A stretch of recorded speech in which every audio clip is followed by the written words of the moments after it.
Hello, everybody, and welcome to the Sales SOS LinkedIn Live. And I am here. I'm Liz Hyman, and I'm here with your Sales SOS podcast crew. And today we're going to be talking about AI. So we're going to talk about 4 topics. And for those of you who haven't joined us before, I'm not sure who's in the room because Bryn usually does that part for me. We're going to break this discussion into 4 different podcasts. And the topic is AI, and we're going to talk about how sales reps can use AI, how leaders can use AI, how customers are using AI and what their expectations are, and how we as humans sift through the noise that AI is creating. So that's what we're going to do. And if you are with us and you have questions or thoughts, chime right in. I wouldn't even know how to see them, as I said, because that's what Bryn always does. Okay. Are you guys ready? Ready. You didn't introduce us. Chris, I'm going to introduce you right now. I did forget to. I was just emailing back to Chris. He just said he's caught in traffic a quarter mile from his house, so he'll be there in just a moment. I'll keep an eye out.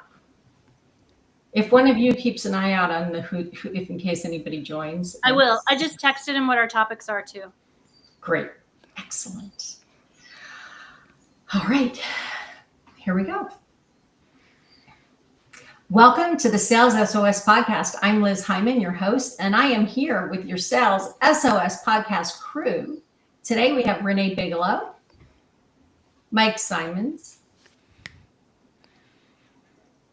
And all of a sudden I'm like, I don't know how to say Mike's name. It's okay. It's Simmons. It's still there. Everybody will figure it out. Best way to remember is Gene Simmons or Richard Simmons. You choose your choice. Know which one I got made fun of for. And I just said it, and it didn't come out right. I'm That's like, okay. That's so funny, Mike. I'm like, oh my goodness. All right, and Daryl. So let's try that again. And Mike Simmons and Daryl Prell, and we are here today talking about AI. And we expect Chris Bowen to join us in a little bit, but we're going to do 4 episodes in a row talking about AI because we did this about a year and a half ago as our first podcast. And wow, our understanding of podcast has changed. Boy, this is going to be a fun day, you guys. Our understanding of AI has changed so dramatically in a year and a half that I can't believe it. Like I was listening to that going, wow, I know a lot more than I knew now. And there's so much I don't even have a clue. So we're going to dive in and we're going to start at the beginning, which is how do sales reps use AI? How are they using it? How could they use it better? What are some of the tools that are out there for them to use? Where do they use it in the process? Because Renee, you said something when we were just chatting before this, which is we kind of thought AI was going to take over the top of the funnel. And what we're learning is that there are all kinds of uses for AI all the way along the sales process. And so I don't know if you want to jump in or if somebody else wants to start, but wow, let me start really general. How are salespeople able to use AI to make them better at what they do? Well, I think I'll just kick us off by saying I think in the market. So a year and a half ago, a lot of people in a lot of roles, including sales, didn't feel that AI was reliable enough to do much other than help them word things or phrase things, right? But it wasn't dependable enough or reliable enough. And in that span of time, AI has gotten much smarter, and there are much more connectors and product features and tools that you can use with AI versus just chat, right? So I think the ability has changed greatly, but I think there are 2 worlds out there for AI and sales of people who are kind of on the frontier and see those new abilities and are doing a lot of things. A lot of that's company culture.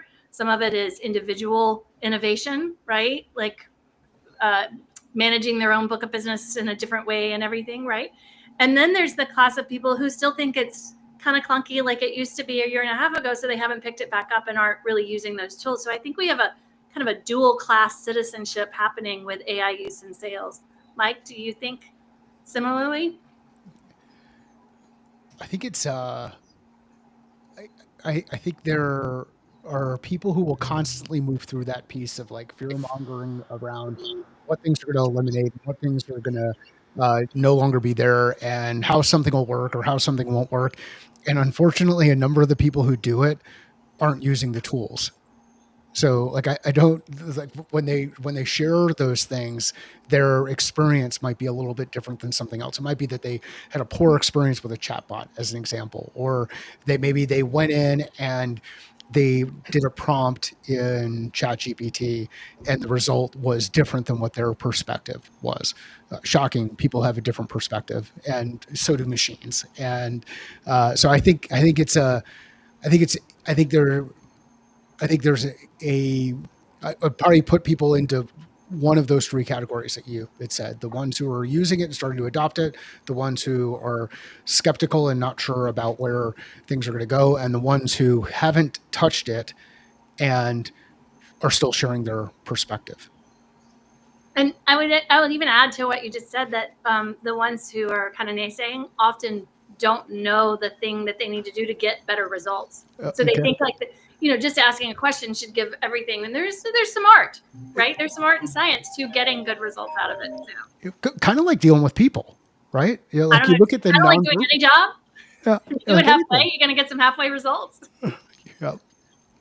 Well, I think though, like before we jump a little further into how sales reps can use AI, I think an important question has come up, and this is this whole thing about prompting. And I remember when AI first came out and everybody was talking about, we're going to need prompting engineers, right? Who know how to prompt and can help us make the right prompts. But we're learning a lot about prompting. And because Bryn's not here and she can't say it herself, she just wrote a book on a format for prompting that she calls Crispy. I don't know if she made that up or if it existed, but she's written a whole book helping people understand how do you prompt to get AI to guide you through what you need to get done.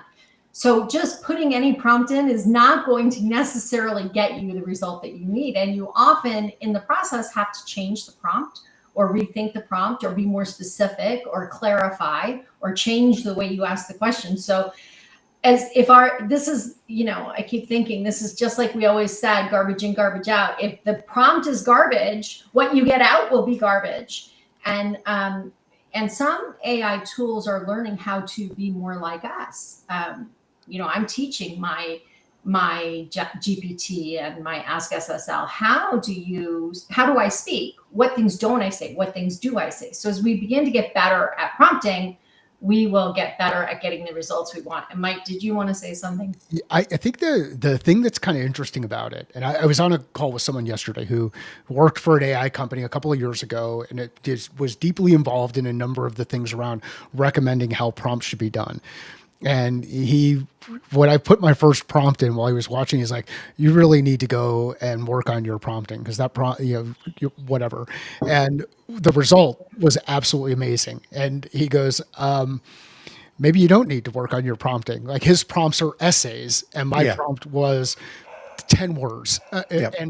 So a lot of it is having a view on what you'd like to see. Like, do you have a view on what the result should be at some point in time? And if you don't have a view on what the result should be, then it's going to be really hard to make the thing align with what it is. If you do have a view, then you can put the prompt in as simple wording as possible, see the result and say, that was kind of close.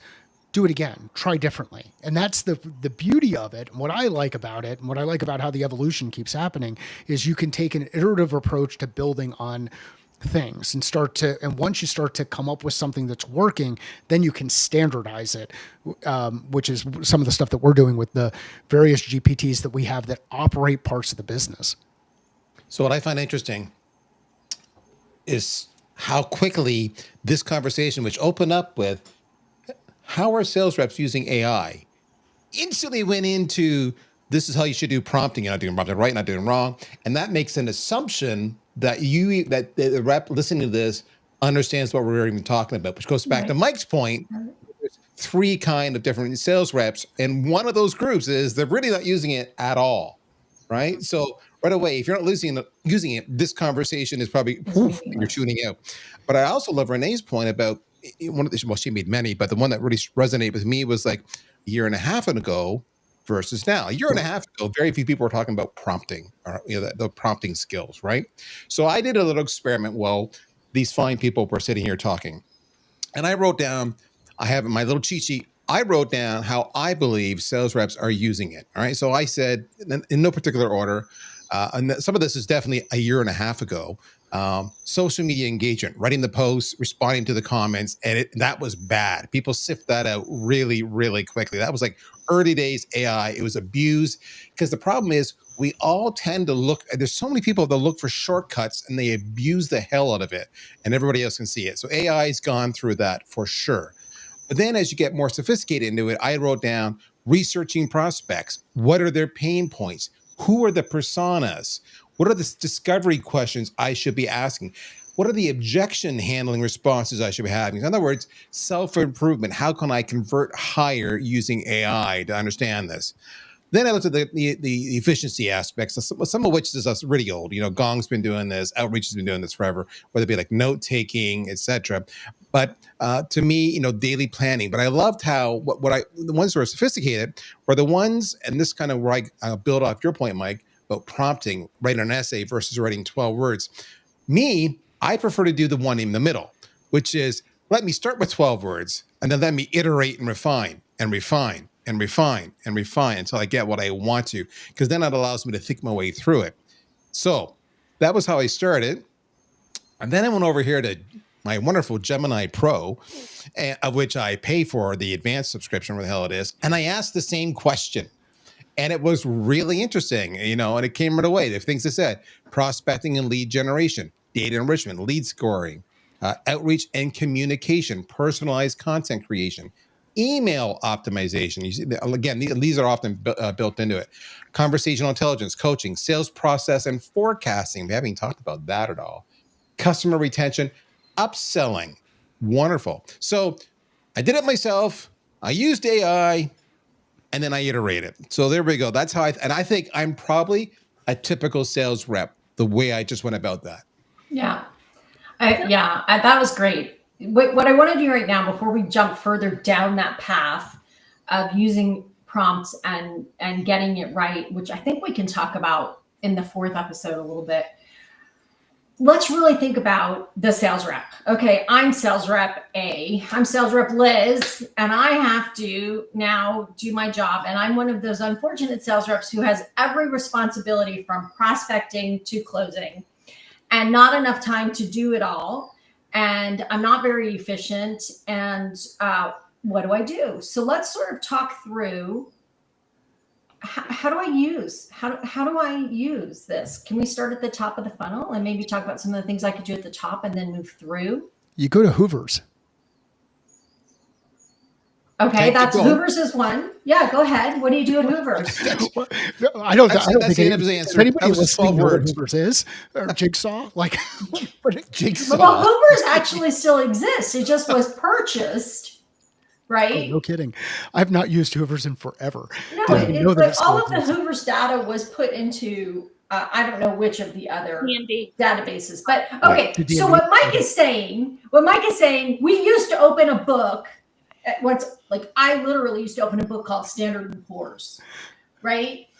But we don't need to do that anymore. There's no opening books. You don't even have to just go to a dead list, which is what I think of a list that's not being enriched, right? Right. So a list that is just a static or dead. Here's a list. I pulled all this information. I'm going to use it for the next 6 months. Well, in a month and a half, that list is starting to rot. Literally, it's no longer good. So we now have some tools that make list building a whole lot easier, and they're using intent data, which is really cool. I don't know if one of you guys wants to talk about what is intent data. How are we using this to build better lists? Oh, you're going to make me do it? Well, I figured Renee would talk about intent. Yeah, we're all waiting for Renee. Marketing.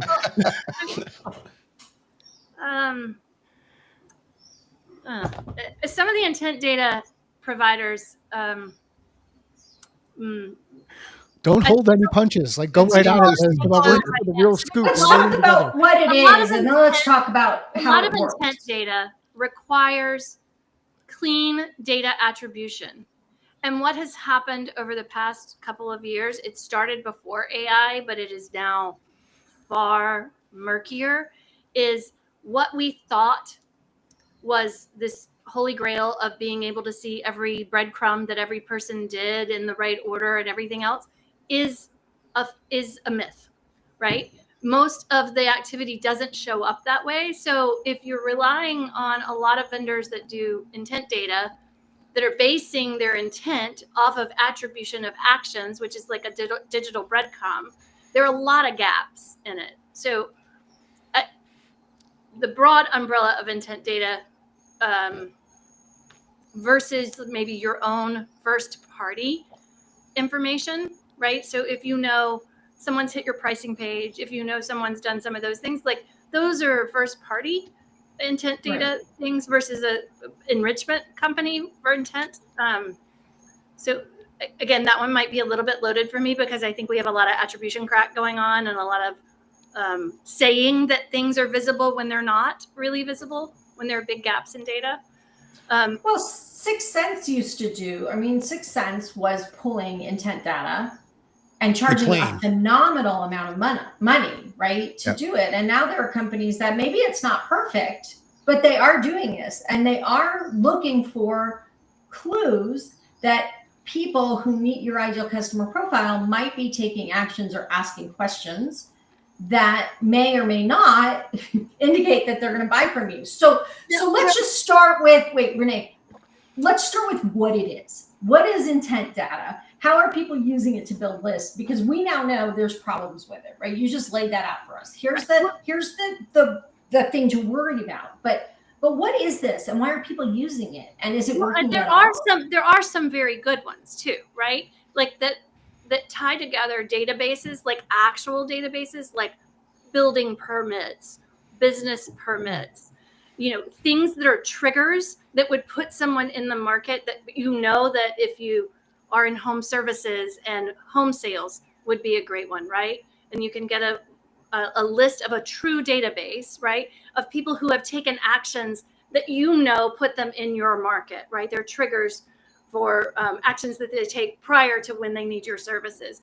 I think those intent services are wonderful, and the promise of big data is actually starting to happen. Like we've been saying for over a decade, oh, big data, big data, big data, like you can do this. And it was actually quite clunky and hard, and we needed like solutions engineers to put all this together and get it into a CRM. But now there are services that tie together a lot of those databases, so you can filter down and find a much better, quicker version of intent type behavior based on triggers in other databases, right?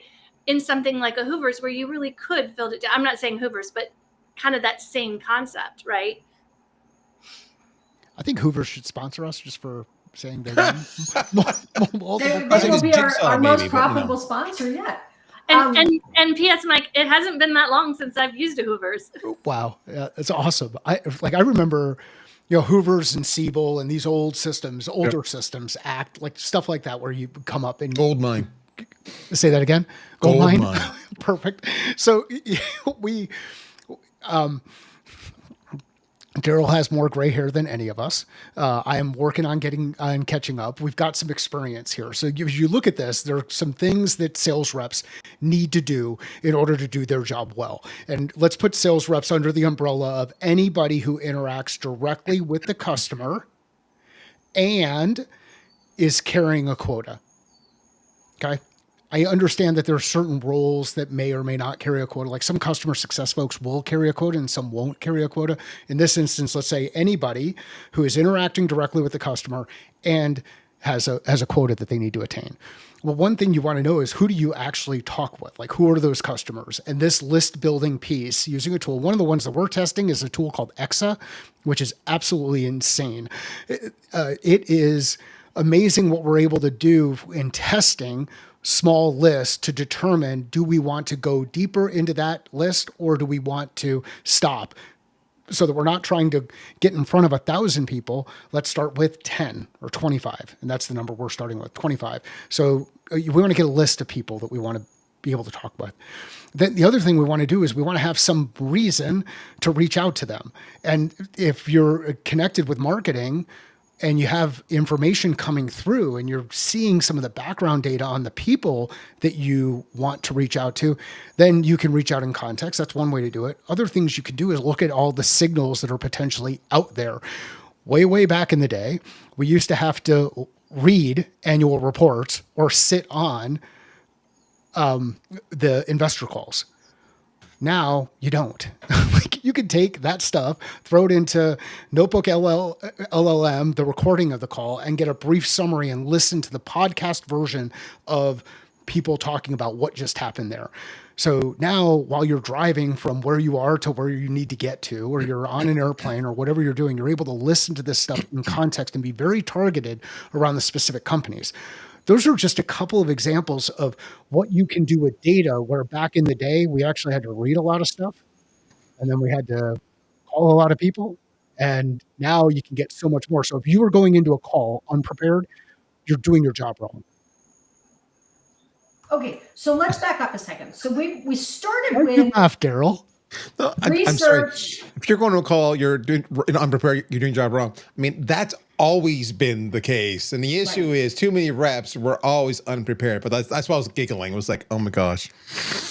I think So my you're old point too. though is it's so much easier now, right? Okay, hang on, because we keep getting ahead of ourselves.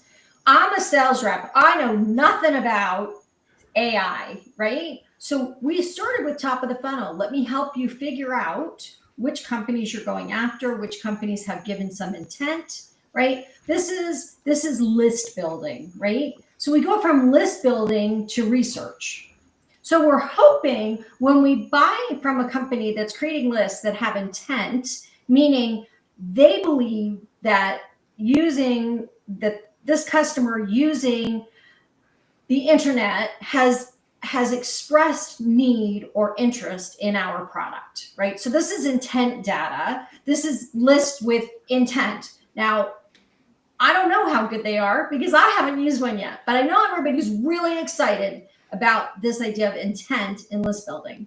Okay, so now I've built a list. I built a list of people I want to go after, whether I used intent or not. And hopefully I got a list that has from a company that is updating the information constantly. And I have access to that constantly updating information. So now I have a list. Now I'm going to try to get some meetings. I'm going to try to send some emails. I'm going to have my first conversation. So now we're talking about research.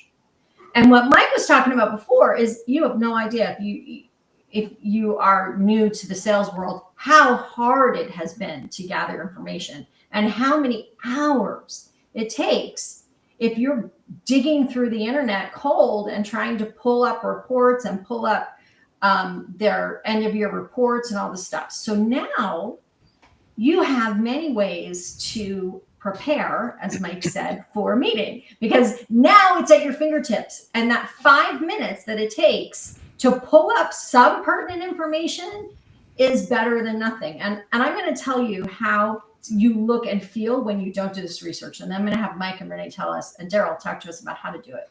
So I got on a call the other day with somebody who sent me something on LinkedIn that I thought, oh, I'm going to just see what they say, because they said they were going to do an assessment of my online presence. And I thought, well, that would be really interesting to hear. What is my online presence? I got on the phone, and the first question the guy asked me is, what do you do? He was supposed to have done an assessment of my online data or my online presence. He had not even looked up my name. That's what it looks like when you go into a meeting. So I played along for a little while, and then he started looking at my data, and eventually he got to the point where he said, you know, Liz, I can't help you with your online presence. You're already doing all the things we tell people to do. I'm like, so you and I just wasted 20 minutes for you to determine that I'm not even your ideal customer. So how do you make sure that when you get on the call with a prospect that you don't start off looking like an idiot? I mean, we can still do the basic things we've always done. Check them out on LinkedIn, look at their website, but there's more, better, and easier ways to do this now. So I don't know, Daryl, you look like you might want to jump in there. No, I'm laughing because I see Mike laughing, because what you're asking is actually not an AI AI is not going to fix a rep's inability to do basic sales 101 of preparation and research. That's the issue. Right. And that's why I was laughing at Mike before, right? But if the rep didn't have time to do that, then AI, very quick AI, a handful of prompts before getting on the call might save their ass. But that's just me. Mike, go ahead. I'm sorry, I'm giggling. Just like acumen and initiative. Like imagine if you have both of those. Maybe that's the AI we all need is acumen and initiative. A little bit of business acumen. I picked that up, the A and the I. Well done. I spelled it out only for you, Daryl. That was good. That was why I did that. You have no excuse for not at least asking some questions up front, and you might miss and you might not find out information. But yeah, that's a crap situation, Liz. But it's not uncommon. So let's talk about how this happened. So one thing, I think this poor guy, I actually don't think it was his fault. I think the way his company had it set up was they just plugged him into the next call. Okay, you sit there and wait, and when you finish one call, we're going to plug the next one in. That's what I think happened. And they didn't build into the process any time for him to do it. I'm going to give him that benefit of a doubt. But okay, so if we are going to get on a call with a customer now, there is no excuse for not knowing about them. And there was no excuse before for not trying to know about them. I mean, we've had websites for over, I don't know, how many years have we had websites? 30 years? At the very least, you could have done that. But now you can get on to AI and you can ask for help. So when I start with a client who is doing a key account plan, for example, I'm amazed at how much they don't know. So I immediately jump on just to ChatGPT really simply and say, what are the key initiatives this company has put in place for this year? Now, if you're going for a really small company, they're not going to be, the information probably isn't going to be there. But if it's any size company at all, there's going to be information there. What are their vision, values, missions? What are the objectives they have for this year? And if that's not there, great. So what's going on in this industry right now? This client that I'm calling for is in this industry. What kinds of problems are they having in this industry? What kinds of things are they trying to do in this industry? What are the big problems that they're facing? Like, you can ask AI. And if you don't know what to ask AI, you can say, hey, ChatGPT, could you tell me what I should be asking or what I should know before I walk into this client? And it will actually help you figure out what you should be asking. So that's just a really simple starting place. If you have a CRM that has AI built into it, some of that may just come up as you're pulling up the client. Renee, you look like you were thinking about jumping in. I think, we call it research. And absolutely, I think we've moved into a realm where we should be thinking of anything that we do that's DIY research, how AI can help us, right? Do with this AI assisted research, because it's sometimes a savings on time. Sometimes, right? If you have a really good system and you're a great AE and you know how to get into things and look, how to scan corporate reports and listen to earnings calls, and you already have sources that break down earnings calls, so you don't listen to the whole thing. Like, some people have really good processes. They may not feel the time savings on using AI assisted research, but you will get a partner to help you look for patterns and listen for things. So as much context as you can build around a client, you can get things from their website, as you said, you can pull down corporate annual reports.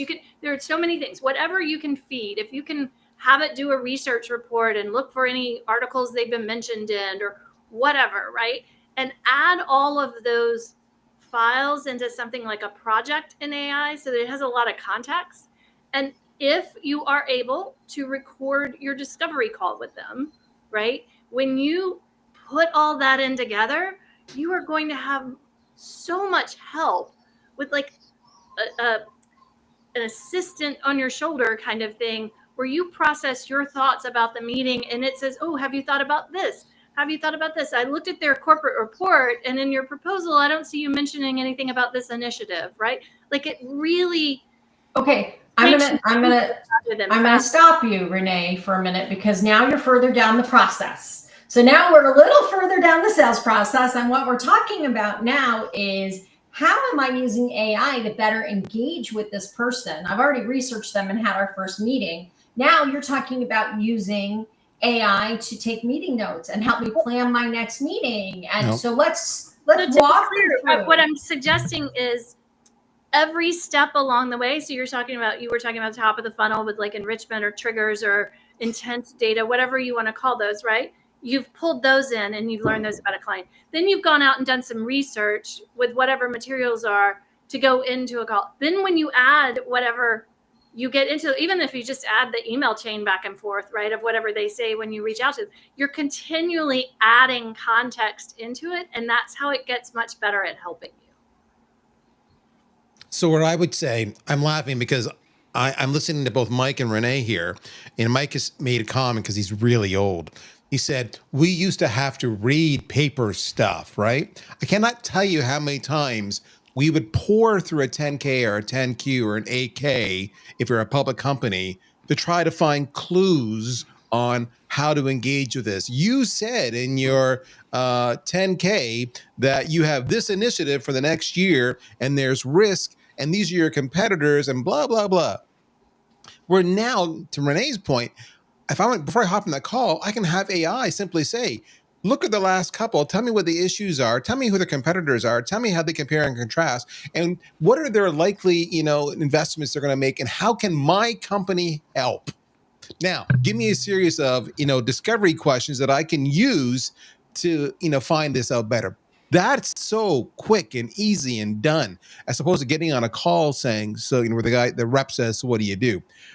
Sidebar, Liz, you should have said, seriously? Tell you what, let's reschedule this call. And when you know what I do, we'll have it again. But that's aside. Right. I was just curious. I know. I get more it. Than anything. So I did that with another guy who told me that I was missing out. And I said, what were you missing out on? Yeah. He wasn't going to do the research and call me back. That's right. Oh, so it was my loss. Too bad for me. That's what he said when he had that's when you say, you need to look up my last name and get back to me when you get a clue. So this is really cool. So now we're talking about, I'm really trying to get us, if you're listening, you can't see that I keep putting the right person on the screen who's speaking, and I'm really You're doing a great job, by the way. I noticed that. I need some AI to do this for me. It exists. This would be the perfect thing for AI to help with. Yes. Right? No kidding. But this particular program doesn't seem to do it. Huh. That's a good idea. What's that, Mike? Outsource the producer. There's another option. But that's manual. You need AI just to pick up on the moving lips and the sound. Yeah, you said I was a great producer, Mike. Are you walking back on that? Well, I'm just ready to fire you. Like, we'll just fire you out of jobs to be done, which I know we're going to talk about here in about 3 episodes. But okay, I want to go ahead. I was just going to say this idea of context that we've all said different ways to build context around prospects or customers, depending on which one it is, right?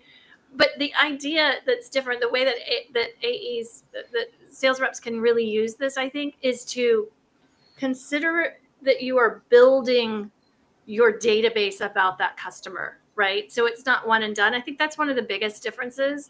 So that, as Daryl said, you have those 2 reports from one quarter to the next, or last year's year over year, whatever. And now you see what's different, right? And it can help you find those patterns that are a little bit harder when you've got, 50 accounts on your list or 10 people you're trying to call today or whatever. So continually adding context in, I think if there was one thing I would say to a sales rep, how can they start using AI? It's find pieces of information that you can feed to AI to give it context and continually build that over time, right? So that you're connecting in more and more sources of information to help you. Okay, but now I'm going to play devil's advocate again here, which is I have all this information. I now have 30 pages of ChatGPT sharing information with me and processing everything I said and redoing it. And what do I do with this? Send a proposal. You ask the AI to help you win AI to write it. Yes. You ask the AI to help you get down to the top next actions. Right. So, and this is the key. This is not just about collecting data or whatever information. There's more to it than that. Use AI to help you process it. Okay, you've told me all this stuff. What's relevant to what we're trying to do? If you've had a meeting, you can put that transcript. If you use Otter, or I don't know, there's a million of them that are out there now. Fathom, there's a bunch. Yeah. What? Fathom, Copilot. Fathom, Copilot, Read AI. There's a million of them. Even ChatGPT itself will do transcripts now. So those, when they do the transcript, will give you some highlights and key actions, but you can take that transcript and put it in to whichever tool you choose to use and say, hey, so what were the most important insights that came out of this? Which ones can I take action on? Will you help me come up with a plan that addresses the things that were most important? And actually, somebody did this the other day with me really, really well. So we had a conversation. He used Fathom. He pulled the information out and fed it back to me in a way that demonstrated that not only did AI, he pulled out what AI said, and then he wrote a paragraph about how he would address that.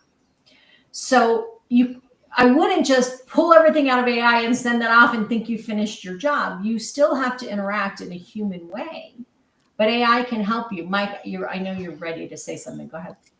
Thanks for always reading my nonverbal communication. This is the one thing AI will not replace, is Liz's ability to be able to say, like, oh, Mike has got some vein popping out of his head and he's just ready to share something. There's there's a couple of things to be careful with. Number one, make sure your customers know that you're recording them. Absolutely. Okay. So like there's some security and some ethical things to be aware of. Ask. Be careful. Just make sure, but ask. Yeah. Be careful that about the information you share and what you're using or allowing a system to use for training data. There's risk that comes up with this. So you'll have some risk assessments that'll happen inside your organization. If you anonymize things and you test some things, what you'll really realize is humans have human issues. And many times those humans have the same human issues across multiple organizations. There's just going to be some more specific things that'll come up inside individual companies. One of the questions, and as a sales professional out there, one of the things you should be really good at is asking questions. You should be curious.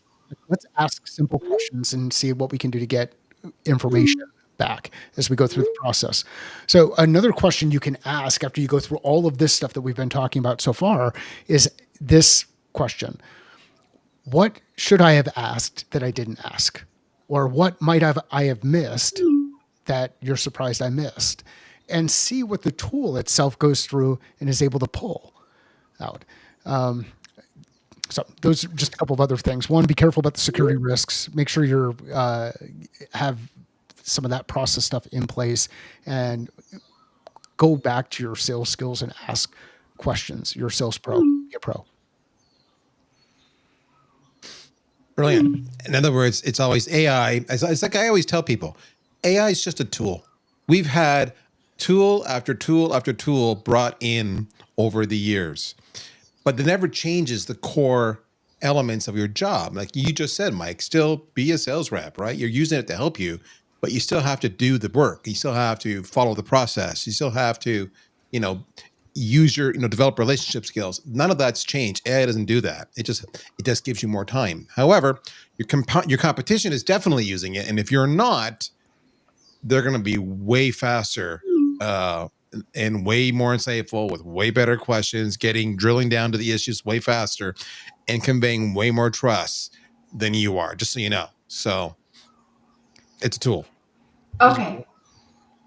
I think, I think the question here is there anything left that we have not addressed, because we've spent quite a long time on this, that we have not addressed that a salesperson should be thinking about how they can use AI to improve their selling skills? Hang on. I would say one more thing that's pretty simple. If there's anything that takes you an inordinate amount of time, or you feel is like not your strength, then use AI in the appropriate way. Like don't when I say in the appropriate way, use AI to help coach you and be a partner to help you process your thoughts and maybe move along to do better.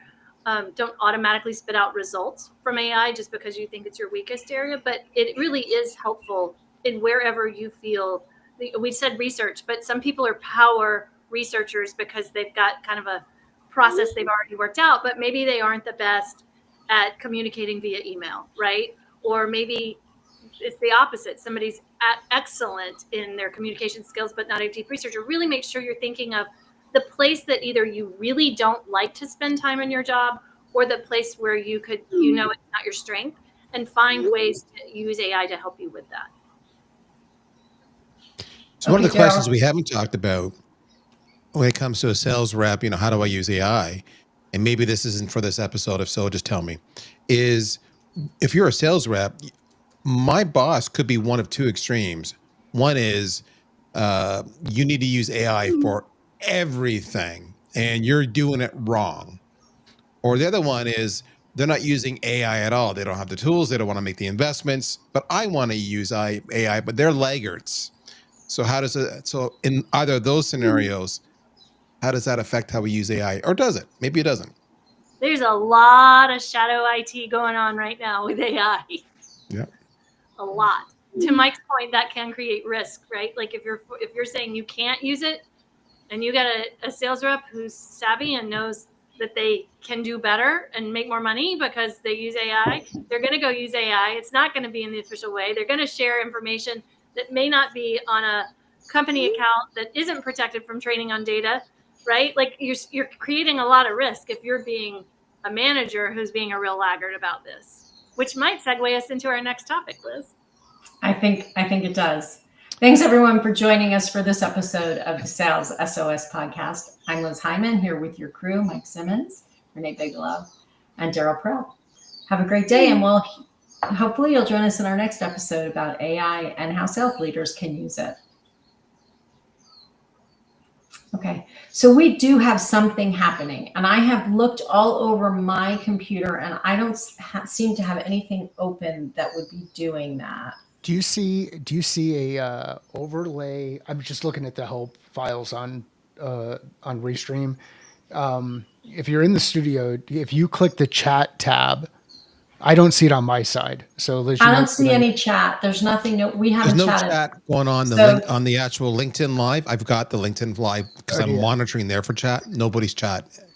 Does anybody see a overlay button? Oh, here's me chatting. Cool. Yeah.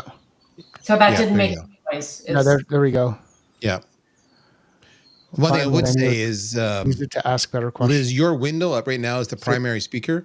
It looks like it should be to the right a little bit because you're overlapping the three speakers on the left-hand side. That's what it does. We can use a different version. I just noticed Nigel's chat. Use AI to ask better questions. That's a great contribution. Help you come up with better questions. Thanks. Love it. Thanks, Nigel. Cool. So I don't know where that. The only other time I heard it happen was when you were switching between things, but you weren't switching between when it was happening there, and it's not happening right now. So there you're on. I don't know. Okay, let's try a different view. If you do the all, I know you want this one because it helps with the editing. The all four view is clean with four of us.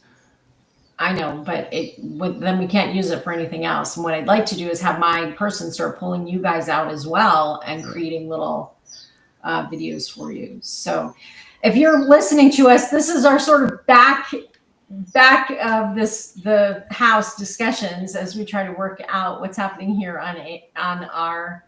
I'm trying to get rid of the beeps for our audience. Yeah, we can't figure out where the beeps are coming from, and now I can't figure out how to change the view. Here we go. So you're getting beeps? Yeah, I can hear beeps. Yeah, I was hearing it too. You weren't I'm hearing it? not hearing anything.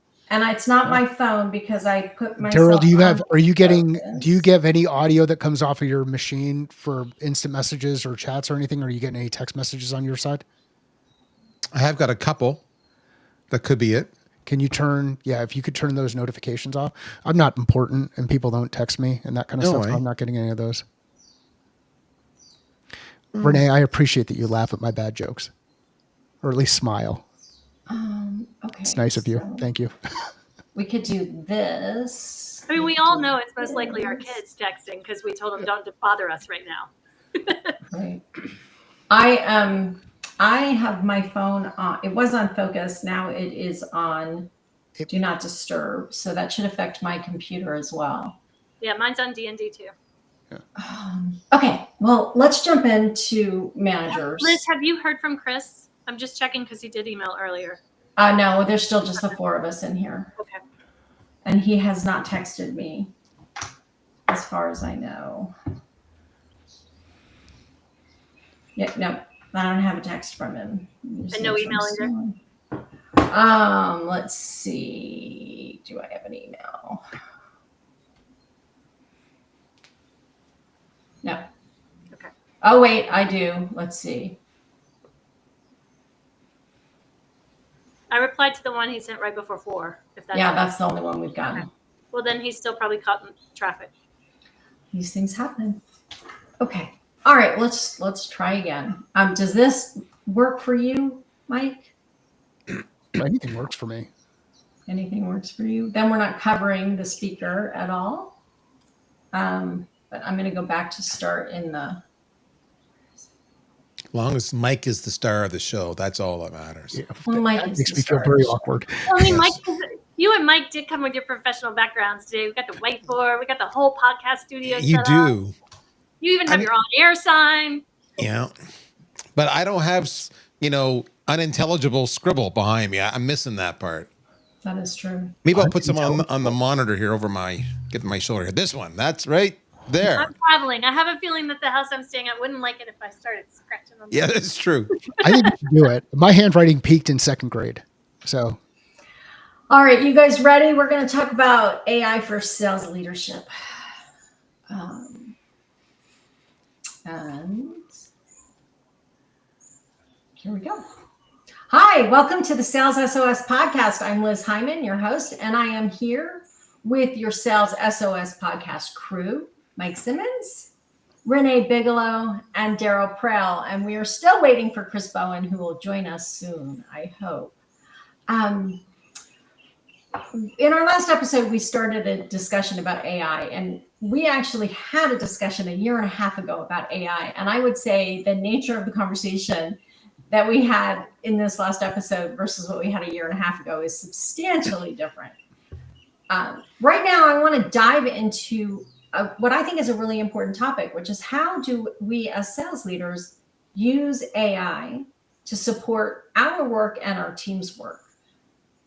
There are a lot of new tools out there. There are a lot of ways that CRMs are being revised so that they gather and provide more information. So I have a million thoughts, but let me throw it out to the crew here. As a sales manager, where do I start, or as a sales leader, where do I start? I think you have to understand what AI can do yourself. I mean, you don't have to be an expert, right? But you do need to have a decent understanding of what it can do before you start asking your reps to do it. You may have a rep who's really good, who can show you, right? I'm not saying like the expertise has to sit with the manager, but the sales leaders need to get some expertise in-house, enough to understand what they'd be asking their teams to do so that they can walk them through and help them as it goes, and bring in the appropriate training resources or tools. So Renee, like what? I'm a sales manager. I don't really know AI. What should I be looking at, doing, learning? I mean, I will literally, if you haven't done it at all, pick one of your major accounts that you're frustrated that it hasn't moved forward, and go through what you would want a sales rep to do, but you do it with the help of AI. Because you as a sales leader have a lot of knowledge of how to move conversations forward. You have a lot of history probably on the account that you can provide, and you understand your company's goals, their company goals, right? There's a lot that you can do as a sales leader with the knowledge inside your head where you get help with AI, and you can see Some of the places it's not so great, and some of the places it is great, so that you start getting a feel for it.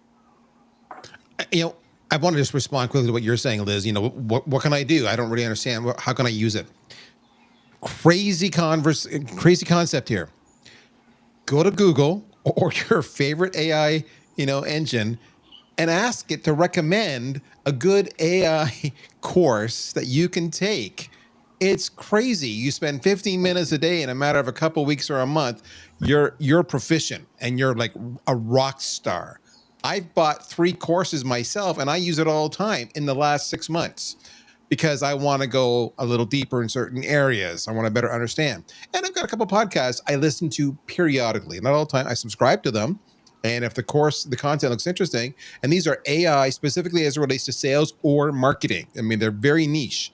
So if you're a manager or you're a sales executive or you're a sales leader, you need to demonstrate leadership and from the front and saying, I recognize I don't have these skills. I recognize I need them. I've taken steps to acquire the skills. Now, sales team, you need to do the same thing. All right. And then you can go beyond that and you can have weekly, sharing sessions and whatnot, whatever. But this isn't hard. What blows my mind is when they just go, I don't know. And that's it. Wait, anyway, or I don't know.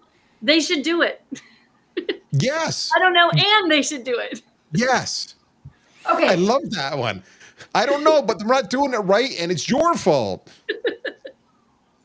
So then let's talk about what are some things that AI can do for leaders, and then we could talk maybe about what some of the tools are that achieve those things. But where do we start? As a sales leader, what's the first thing I should be thinking about using AI for? But before one addition to the other stuff that everybody was talking about here, go and ask your team how they're using it. Like, just, hey, everybody, how are you using it? Is anybody using it? Just get that and then listen to what they have to share. Go ask your peers, are they using it? How are they using it? And get information, and then start to figure out some of those other pieces. So there's a couple of ways to help bridge the gap between, even thinking and action, thinking about how you might use it and then actually taking action. So once you dip your toe in, you realize, ooh, there's some really easy things. The first prompt that I did in ChatGPT was, how do I train my dog to sit? That was it. How do I build out a business plan? It was just, how do I train my dog to sit, and to see what it came up with. And it actually came out with some pretty good stuff, like 10 steps of things to do to go through that process. On the side that I use it on, what I'm doing right now is I'm taking notes and conversations from the multiple conversations I'm having across a couple of the different teams, and I'm pulling those together into documents and then sharing and saying, hey, what are some patterns that I might not be aware of? And because I want to know where I'm missing. As much as I can go really deep on certain pieces, there are blind spots that I know that I have for myself. So I'm using it in that context as a sales leader across different teams that I'm working with. I would say one other area that is like a first, after you personally start getting comfortable and can, as Daryl said, lead, right? Which is primary for sure. But another area that I think is really helpful for sales leaders is AI is always better when it has more context. And you need to be thinking of, from your sales leadership position, what context can you give your sales team that would help improve their use of AI?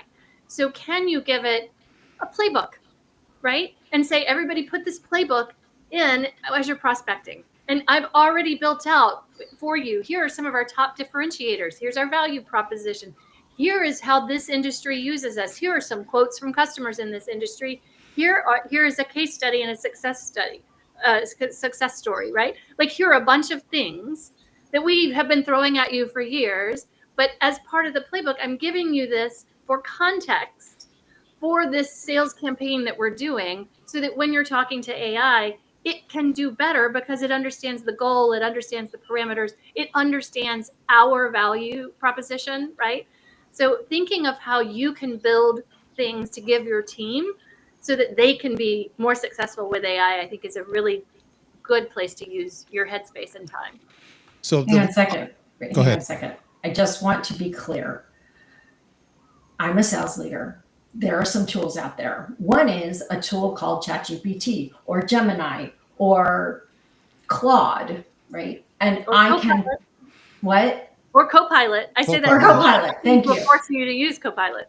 Okay, so now what I can do as a sales leader is I can start to think about if my team is using Copilot or Gemini, whatever it is for coaching, which is essentially what they're doing, help me figure out what to say to this person or that person. What I can do is I can create a playbook or parameters. I can say, hey, I want you to use the corporate version of this tool, and we're going to put in information about our product. We're going to put information about our buyers. We're going to put rules about what you can and can't say in an email. We're going to start to fill it with the things that if I were personally coaching the person, I would be going back to and using. So that's the first thing. The second thing is I can take that a step further and I can say, hey, I noticed that I can have AI built right into my CRM, whether it's HubSpot or it's Salesforce or whichever one I'm using. A lot of them, Membrane, which is my new favorite tool in the whole world, which is an amazing CRM. You can build it right in there. But if you don't tell it what you want it to say, if you don't build the playbook for it, it will not give your team the information you want your team to have. And it may give them coaching that is contrary to what you think is appropriate. So that's what Renee is talking about. And you could take it further into other tools. Daryl, were you about to say something when I cut you off? I was responding to your original question, which is, how should I use AI as a sales leader? And you've all had lots of suggestions. Mine's a little more high level. What are your biggest pain points? That's where you should start. For me, whenever I've been head of sales, a CRO, there was always two areas that were a pain in the ass because I didn't necessarily trust the data or I didn't trust the people, So one of it was forecasting and just pipeline health, because I knew every single week I'm going to be at the executive meeting with my fellow executives, and they're looking at me to say, are we going to hit the number? Are we not? And someone, I don't know who, is going to ask me a question about some account that I didn't prep enough on to be able to respond. So using AI to actually assess the pipeline health, to poke holes, see, in other words, what's the likelihood of this deal happening? Right now it's at 80%, but can you tell me? And they can come back and say, well, based on historical sales, you have to communicate every 3 days and no one's talked to them in 14 days, blah, blah, blah. So therefore you're probably not going to do it. Shit. Okay. So pipeline health, forecasting, AI was awesome. It can be an awesome tool. The second area I struggled with, not because it's a lack of skill, but it's a lack of where do I start? Like, give me just give me the talking points, the bullets that I need to engage with my reps, which is performance management and coaching. All right. Those were my two recurring big pain points that I always felt half in the dark on. That's where I would start with AI. Yes, you need to do playbooks. Yes, you need to look for adjacent markets. Yes, you need to improve your conversion rates. Yes, you need to build an ICP, blah, blah, blah. But as a sales leader, you personally start with your own biggest issues. It's really for anybody using AI. Start with your own, what the things you don't like to do or the things you struggle with. Yep. Find ways that AI can help you. Okay, so let's back up for just a second because I want to put context around what Daryl just said. Back up. 80% of American companies cannot predict their revenue within 20%. And most of them, it's worse than that. If you are going to be off by 20% of what you predicted, so let's say you said we're going to have a $40 million year, and you're off by 20% or 25%, or 50%, it's really hard to run a business. So how do you know what to buy? How do you know how many people to hire? How do you know, what you're producing? You've got to have better insight, and AI can help us have better insight into what our numbers are. And just to reinforce that a little bit, 60, now I've forgotten the number. I believe it's 60% of sales leaders are not confident about the projections that they provided. So that means you walked into the board and you've given them projections that you really don't know if you're going to hit or not. So how do we use AI to make this better? So one is to use AI that is built into the CRMs that we have to help us analyze the data better. Another is to use tools like Power BI. And I've seen it's not an easy tool to use. It's not an easy tool to employ, but once you get it set up, it can pull information from different databases, put it together for you, and help you see better what your CRM alone isn't telling you. So, but again, if the data that you're working from isn't right, if it isn't complete, if your sales reps don't fill it in on time, you may not have what you need to predict. That's my starting place. Mike, it looked like you were going to jump in. There is no way I'm getting into a discussion around forecasting and processing right now if that's not the focus of our week. And I know we're going to do that at some point in time. So Absolutely. I'm going to decline to engage in that part and bite my tongue. Well, in any case, I'm just talking about how do you use tools? Like what tools are out there to help you better do that? So, and I'm having a little bit of fun because Liz and I are going to have an amazing conversation here in either a month or two as a team. Know what the specific purpose of the tool is before you start applying it. Agree. Like, what is the job to be done at the tool? And then ask yourself, do I have the skill to apply it? If you don't know what the job is, or you don't know what the skill is, or don't have the skill, then what are you doing? And how can you expect your team to apply tools if they don't have skills? And then what would make you think that you can apply tools if you don't have skills? So just kind of work through those pieces. Like what's the job to be done? And I know we'll get into this a little bit later when we start talking about noise, but what's the job to be done? What's the skill necessary to apply? And if you're struggling with that, we'll get back to Nigel's comment here about ask better questions and use the tools to ask better questions as you go through the process. One of the things that I found super interesting is using the tool to provide a perspective that I don't have.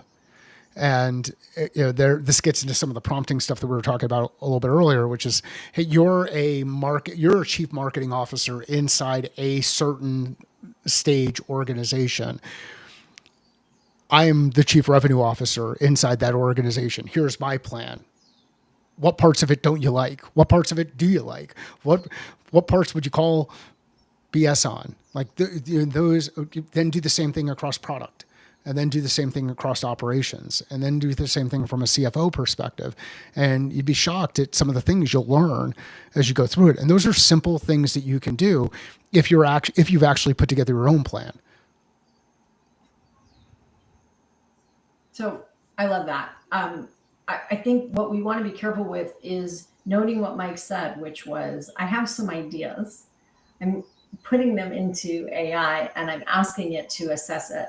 I think one of the mistakes that we make when we're new to AI before we realize how it's actually going to work is that you say, hey, help me build a marketing plan, or hey, help me, whatever it is. And it gives you, here's your marketing plan. If you haven't given it enough context for it to help you do it, what you get is not going to be what you want. So rather than just letting AI give you what it thinks is best, you want to make sure that you put in the context or give it a starting place so that you're actually getting something useful. Otherwise, what you may find is what sounded really good, because this is the thing I find about like ChatGPT particularly, is it sounds really good until I set it down and I read it tomorrow. And then I'm like, there is so much nonsense in there. What, thank goodness I didn't send that out or bring that to somebody. So just be really thoughtful about where you start the process, but there's so much help out there. Liz, to that point, I think that as a sales leader, another piece of that, like know the tool, know the purpose, right? But another piece of it is work across the organizations, across your organization, to get your data in good shape to use, right? So know where you have gaps, so that you know where AI is not going to give you the best answer. Make sure that you've gotten your data. Work with your accounting team, work with your product team, work with your customer support team, whatever you need to do, right, to make sure that the data you're trying to pull into Power BI or in or out of your CRM, like we all know that there are places in our CRM where it's not that great, right? Like we know the fields that are, and we know the fields that kind of aren't, right? So making sure that you kind of mapped all that out and you understand where you have gaps and you're working toward filling those gaps. A little bit of information architecture, a little bit of clear labeling will get you a long way with AI doing a much better job in helping you. But the number one thing is to start documenting and speccing out your requirements for what you need. AI gets better every day, and there are new tools every day. If you are clear in what you need and the data that you have and where your gaps are, you can hit go much faster and get better results continually as it all gets better. But we can't skip that work. And I think a lot of people think they can just, as you said, give me a marketing plan. And if it doesn't have your data, it's going to give you a mid-average plan, right? That has nothing to do with you, right? That's literally what it's shooting for, is like mid for those answers if it doesn't have context. When you give it context, it's shooting for the best possible answer for your context, right? So I want to share another tool, completely different, which is you can now make an avatar of yourself, and you can give that avatar every article that's been written, everything you said, or you can write stuff up for it and literally have your team, when you're not available, go to the avatar and ask questions. The quality of the answers will depend upon the quality of the input, but sometimes you're not there to help. That might be a tool. Maybe you're the VP of sales of a company that has 1,000 sales reps, and you like to share things with the team that you don't have the ability to work one-on-one with 1,000 people. So thinking about, how do I replicate myself as opposed to just letting AI do whatever it wants? How do I replicate the information I want my team to have? That's kind of a crazy idea, but I've seen it done, and sometimes it works well. Mike, what are you thinking? I think anything that we can do to help people just start testing is a good thing. Just remember, the barrier to entry is super, super, super low right now. Since the barrier to entry is so low, the risk of getting caught up in the noise is really high too. The risk of wasting time is really high. So put in your own personal limits around how much time you want to spend here, so that you don't get caught up just doing things for the sake, procrastinating on other things, like avoiding other stuff because now you found this new shiny thing to play around with. But get out there and play. And when you get out there and play and you share with others what you're finding, what you realize is there's a group of people who are also testing around the same time, who are looking to do different things. And one of the things that I'm seeing so many more of, and they're getting better these days, are these the AI coaching platforms. And I think I shared this on the one that we did a year ago, and the story I think still applies. Is I had a founder of one of the platforms who was using some intelligence to rate a call that he did. And in that call, it was an initial research meeting. It was an initial discovery call, and it rated him super high on the things that he did in the call. I looked at the talk track, and he spoke north of 75% of the time. I don't know about, well, I do know the people that are on this call. you're doing a coaching call, you're doing a discovery call with someone, and you're spending 75% of the time talking. What are you discovering? Discovering whether or not they like what you're throwing at them. So watch out about the garbage in, garbage out type stuff, and things are getting better. So know what the tools are being trained on is the point, and make sure it aligns. And that's one of the cool things about some of the ones that Liz had talked about being able to put your own content in there and do that. And if you use the tools enough, you can even ask the tools, and some people are doing this stuff.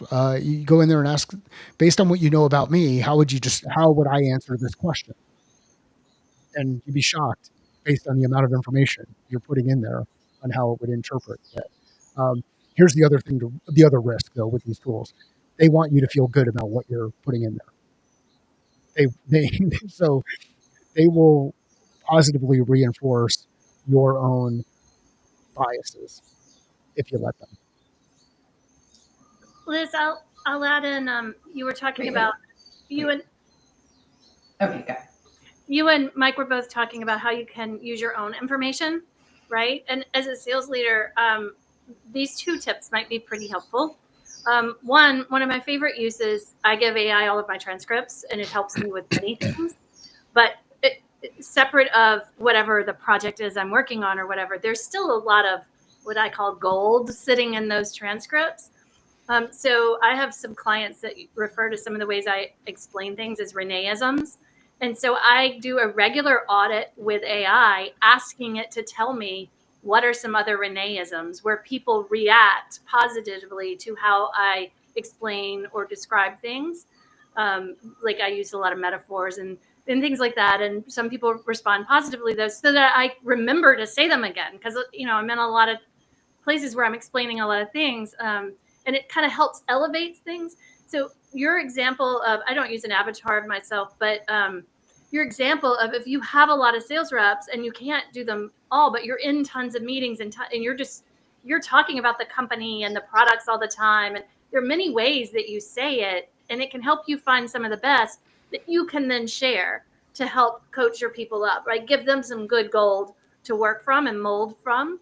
And the second thing is, it's not always the case, but in many of the companies that I have worked at or had clients in, the sales leadership is the least publicly available person. They are not often the ones posting on LinkedIn. They are not sharing thought leadership. They're not doing those pieces of work. They're often doing a lot of reporting and forecasting and spending time in the CRM and coaching their people, right? But this is another place where, as Daryl said, actually lead. We're asking our sellers to be social sellers and everything else. And it can also help if you give it all of your content and your context, your personal context.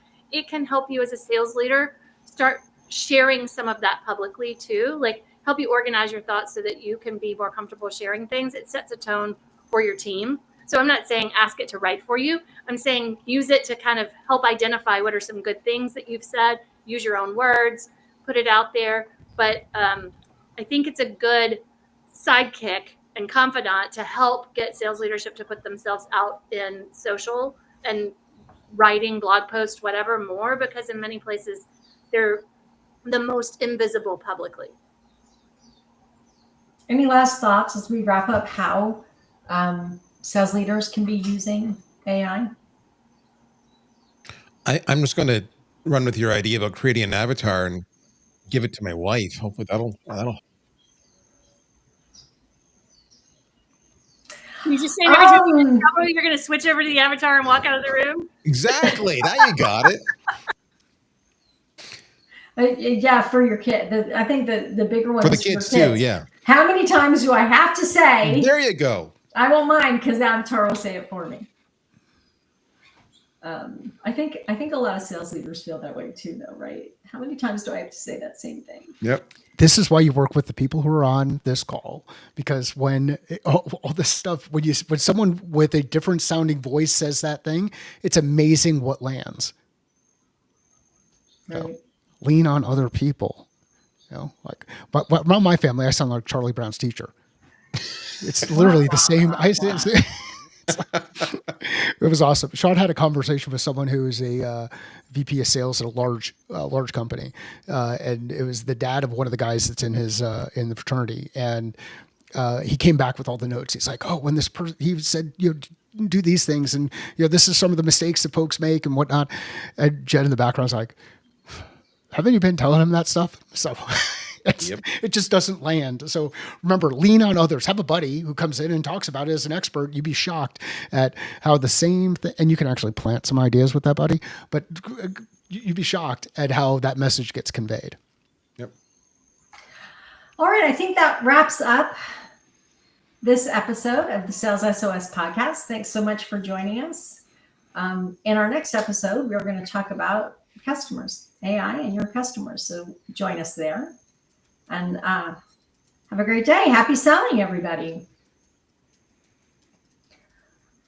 Okay, so Renee, I just need one thing. You need to give me a clue that you're going to speak, so I have time to move you over before you're halfway through your sentence.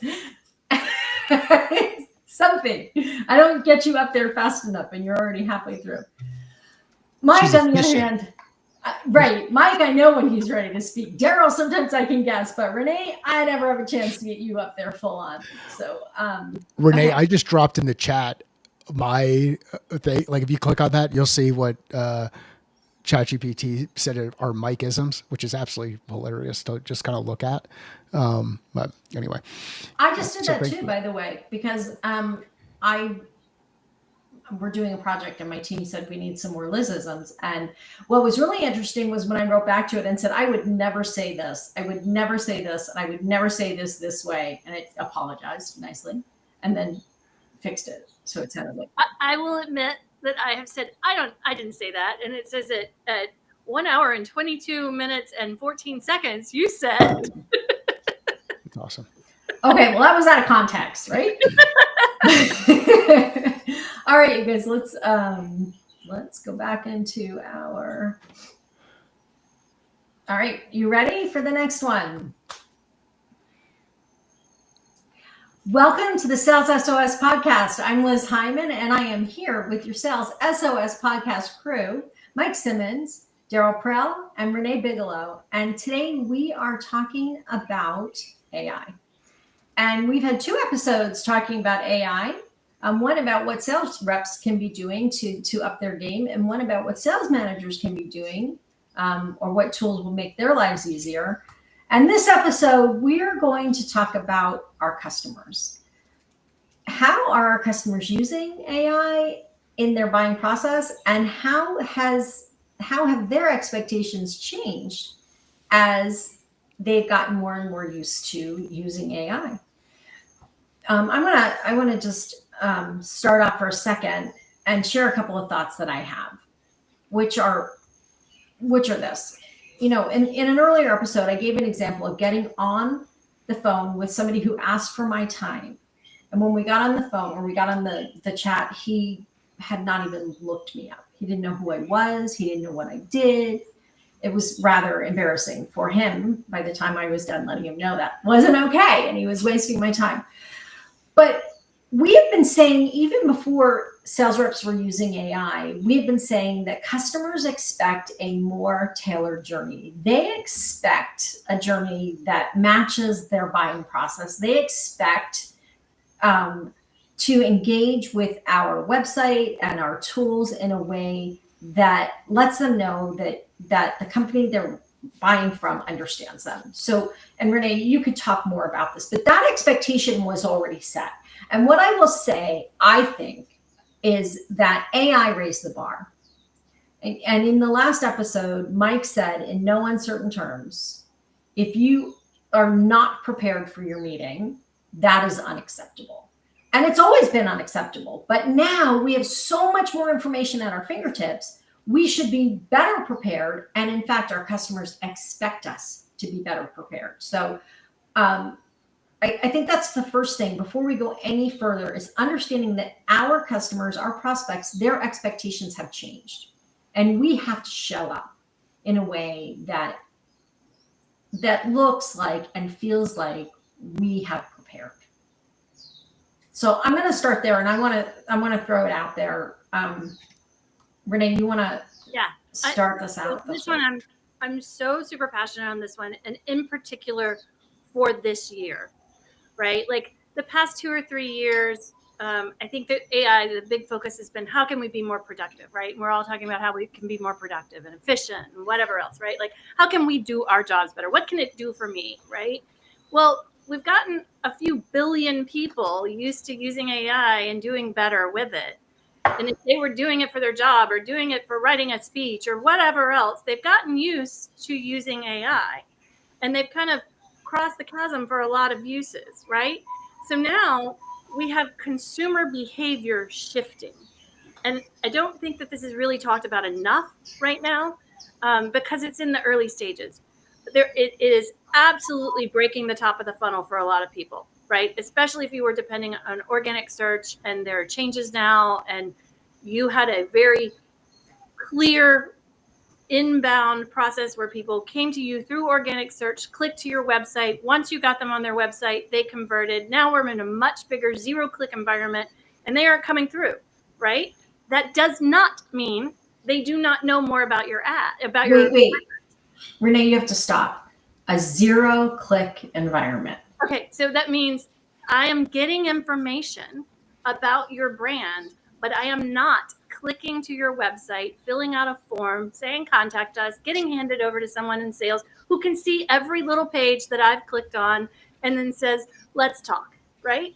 Instead, I'm doing this whole journey going down on my own with the assistance of AI.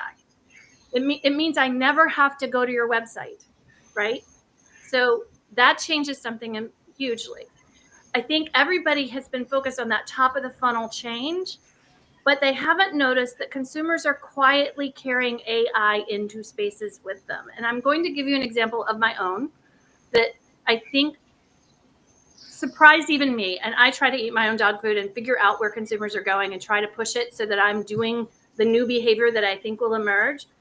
I expected when I went to buy a new car to use it to help me narrow down the model of car, right? But I got far more value out of AI once I stepped on the lot than to get me to the lot. Because for decades, we have relied on putting information about our companies out there, and it's been very implicit and had a lot of gaps. What was the one thing that we used to bridge that? Sales.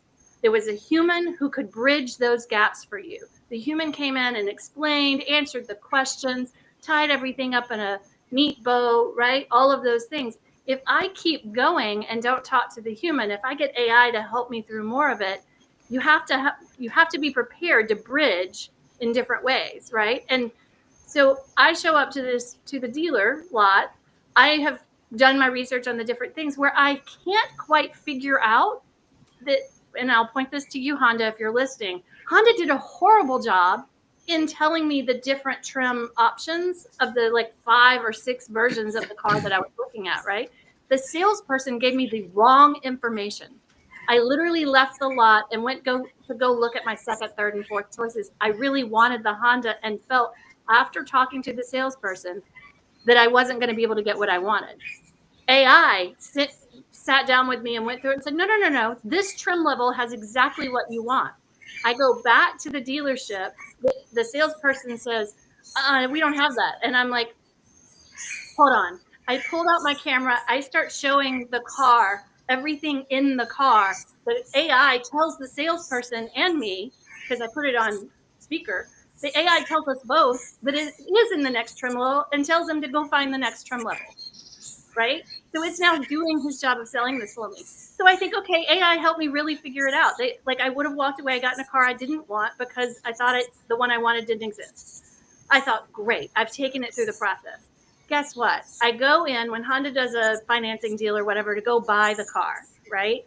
And I get in there and the dealership that I go to talk to says they want to add the above market adjustment rate or whatever above sticker price. And I was like, this is not at the other dealerships, like I pull AI out and it starts negotiating for me with the dealer. And it uses data that the dealer couldn't refute, right? They started to, but then I could pull it up in the other places. I even then stopped, called the other dealership and asked, are they adding a market adjustment rate, right? It was literally in the negotiation with me. Then I get to finance, and I go to buy the warranty because I wanted the warranty, and they wanted to sell me a warranty that wasn't Honda's.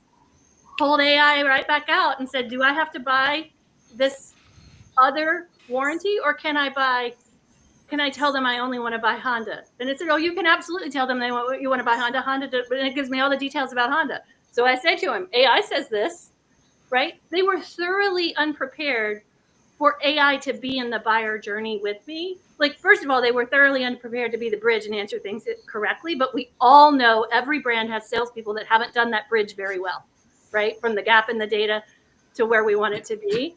Right? We know that exists. So the thing that really stood out to me was not that this was so helpful. That did stand out to me personally, but that it threw the salespeople for a complete loop that I was bringing AI into this, right?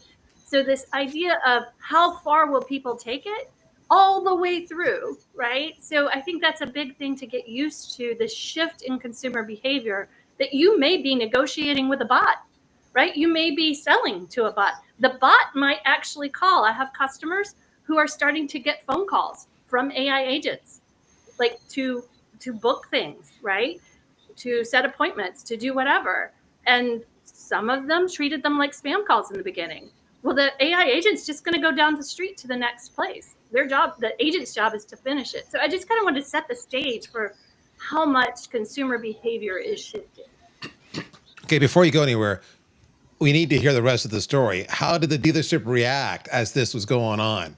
Oh, they didn't like it at all. I mean, they were very negative, right? That's what I mean by they were thoroughly unprepared for it. So like I had such a bad experience at the dealership where he told me that the car didn't have the right trim model. I went to the other dealership, but then at the other dealership, they started with the negotiating things, and like they were really not pleased at the sale that they had because they were mad, and like it became confrontational when it really didn't need to be, right? So you just need to be very prepared that your consumers are going to come in far more educated than they were. And I think part of why they were taken aback is they would have seen me come in as a lead in the past. And so they would have like seen some information, known where I was. They would have adjusted their script. You know, like she's come to the lot before, we already have her name. Like I came in more educated than they expected, and they had no data about it. That's that zero click thing. And again, that's just one example, but we've all gone through buying a car, so we all understand how stressful that situation is. Please go back and listen to that and then play that for your teams, no matter how you interact with customers. I don't care if you are at a grocery store or you're on a car lot or you're selling enterprise software into whatever. Go back and listen to it and start to think about how you could recreate the same experience that Renee did and how uncomfortable people on your team would be. And then ask yourself the question, why are we uncomfortable? And just let that sit as a team. Like, why are we uncomfortable? And actually then follow that up with, what can we do to do better? How do we create a more amazing experience? And how can we take advantage of that kind of thing and just get cut to the chase? Like, ask the question, okay, so Renee, given everything that you're working on through this and you want the car, we want to sell you the car, what do we need to do to bring us all together and figure that out and see how much faster you can do it? That's why I hate buying cars. I have a brother who loves going through that process because he likes negotiating. I'd rather spend an extra $2,000 if it's going to save me 4 hours. Like, I just don't want that pain in the ass because my time is worth more than that. But go ahead, Renee. I was just going to say, this took 15 minutes. See, that is beautiful. Like, I love this. Now my car buying experience is changing as a result of Renee. So Renee, thank you. I just didn't sit down. I just held the phone up and was like, I love it. I love it. Love it. Okay. So I'm hearing a couple of things as Renee is telling this story, which is an amazing story. One is, I do think people are leaning into AI earlier and using it further along the process. So now I'm, instead of, looking for an article or searching through Google, I go to AI and say, what are 4 programs that will do this for me? what one program will let me do this. I want to build a new website and I want to have 2 different blogs. What tool will allow me to have 2 blogs? And it will answer those questions. So here's what I hear, though, as I'm listening and thinking about this, is that means that mediocre website that you had that doesn't have all of the most updated information and is missing critical pieces because you figured your salesperson would deal with it is not adequate. 100. You now need to make sure that in case they use their AI bot or tool or agent as the one giving them the information, that somewhere that it is getting the right information. 100%, Liz. I will tell you, when I do this kind of audit, and I will say because Google added AI search called AI mode to search, it's a big crossing the chasm moment. People who weren't going to ChatGPT to do this, it's nice and cozy in their Google bar that they've come to know and love, right? They don't have to do something new. It's coming to them in the same platform that they've done before. So when I do this with customers now, because we need to find these content gaps, we need to find the places where we were relying on a human to bridge, right? And when I do that, I will tell you 95% of the time, when there is not an answer, AI will introduce your competitor, even if you are all the way down to negotiating. Where you used to have them do a search, click, go to your website, educate themselves with everything on your website, talk to a person. They're not on your website, right? They're in another tool with an assistant who can help. And when it can't find the information that it wants, it'll say, well, I can't find it here. Honda didn't say this, but Subaru says they have this feature, right? It will literally say, if that feature is really important to you, Subaru says they have it. Volvo says they have this one. Toyota has this, right? All the way down the funnel, it could reintroduce your competitor back in. So you really do have to find those gaps in content, and your sales team is the key to finding them.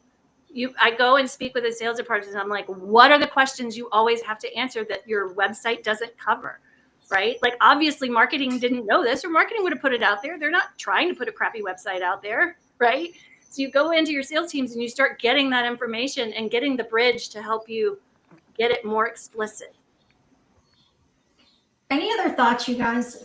Gerald, do you want to say something? I mean, I want to say a lot, but I'll keep it short. I mean, you can't help but go from how is the customer buying, and Renee's done a wonderful job of just really demonstrating how it's changed, to the embedded marketing. So you get found by the actual AI engines, and you're part of the conversation, because like Renee just said, they'll introduce the competition into your cycle, but they'll introduce you into another person's cycle if the content's there. So it's kind of like marketing gets a second life, right? Now the content that we create is much more. We're able to be a little more wiser about it, as opposed to just looking at SEO and SEM and analyzing search terms. We can actually use AI to customize that, which is fantastic. What I will say is this: customers now, maybe historically what they would have done to shortlist is they would have gone to maybe G2, or they might have gone to an industry analyst, like maybe a Gartner, or they would have done word of mouth, talk to their buddies, their peers. Who are you using?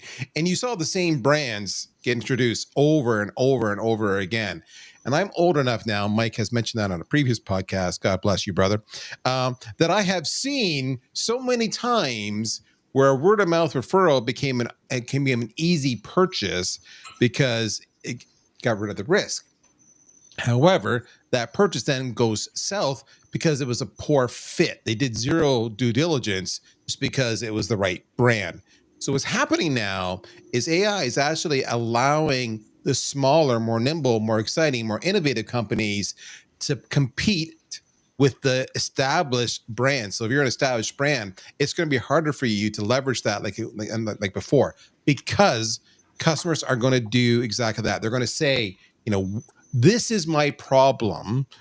what solutions do exactly this, and they'll be more researched, more knowledgeable before they ever talk to you, just like Renee was buying the car, which means marketing's got to be better, sales has got to be better, and you got to anticipate that. The second part is they can monitor the forums and social media for you to find new and innovative applications and tools that are coming up. So customers now are actually getting on bandwagons faster of that next great tool that might have killed an upstart because they didn't have enough cash to get, to do a big enough, SEM buy or what have you. So it's changed. It's really changed. Hopefully customers will run with that because it's an opportunity for them. They're killing their risks. They're getting the right match. They're going in informed. They can negotiate better. Their sales cycle will be faster. They'll anticipate the obstacles to deployment. All of this is now bonus for them. And all I can say is if you're not doing this as a customer, you're missing a huge opportunity because you're just putting yourself, you're exposing yourself to unnecessary risk and potential failure that you can so easily avoid now. Daryl, I'll add one thought. I'll add one thought to what you just said about customers jumping on the bandwagon sooner, because I'm a geek, and I'll admit that I'm a geek when it comes to this and understanding shifting consumer behavior. In this spring, Anthropic released, what goes on in AI is a black box to all of us, right? We have things like Google Trends, and we have our Search Console, our Google Analytics.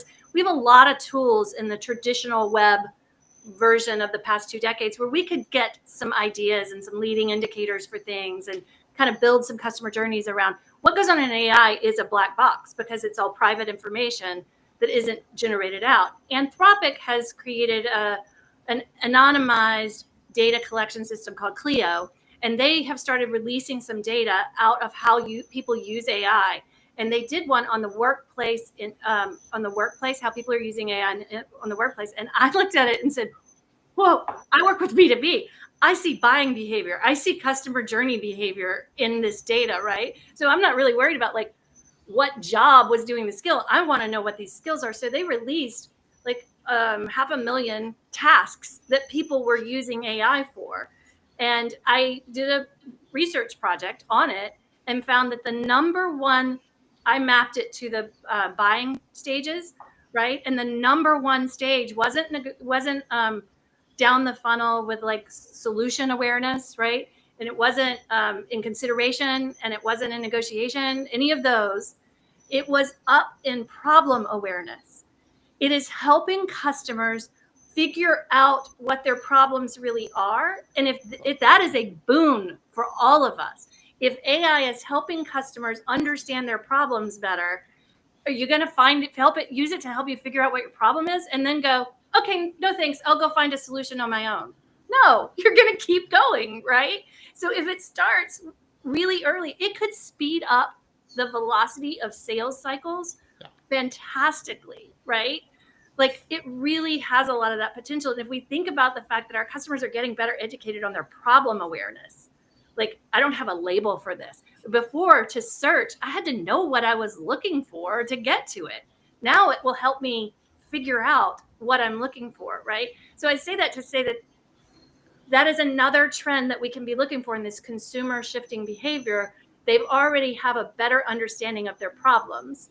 And that's a way we can adjust how we sell. What jumps out at me is how it's gone a 180.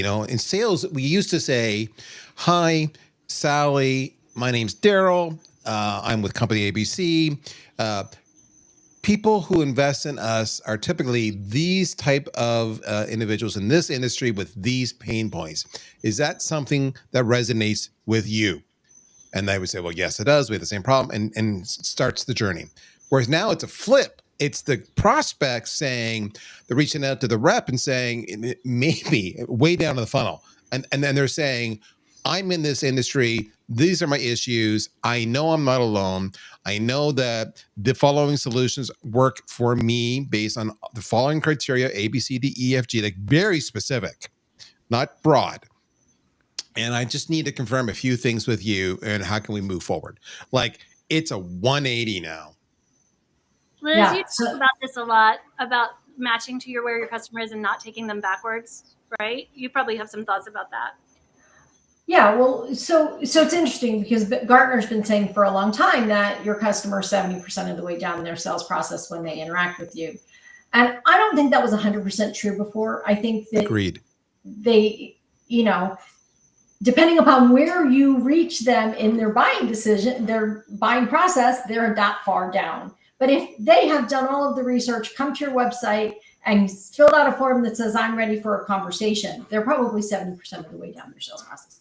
But I think that now what we're describing is somebody being 90% of their way down, right? By the time I talk to you, I am ready to make a decision. I am ready to say, I want this.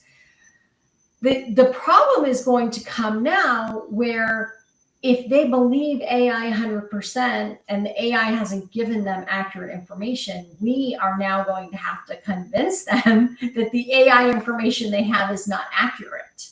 And then we do have to take them backwards, but it's going to be harder than ever to move people back down that buying process to think about other options or other ways to think about it. So, but I still say, like, if you're the first one to have a conversation about them while they are still formulating, you're still in a better place than if you are waiting and hoping that they're going to take their journey and die.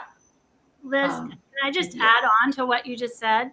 I believe 100% that you're right. It's by the time they raise their hand to be sold to, right, that they've gone down that far.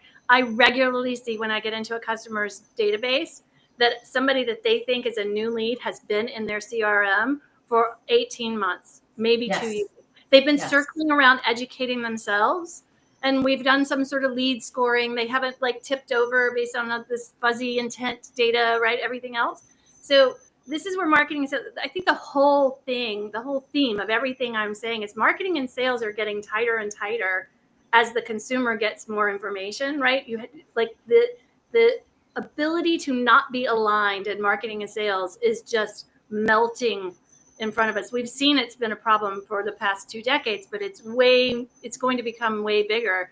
So this idea of knowing when people enter, marketing getting to them faster if they aren't ready to talk, if they're going to be later, making sure marketing is doing some of that talking and bridging for you in that 18 months that they're sitting in your sandbox, right?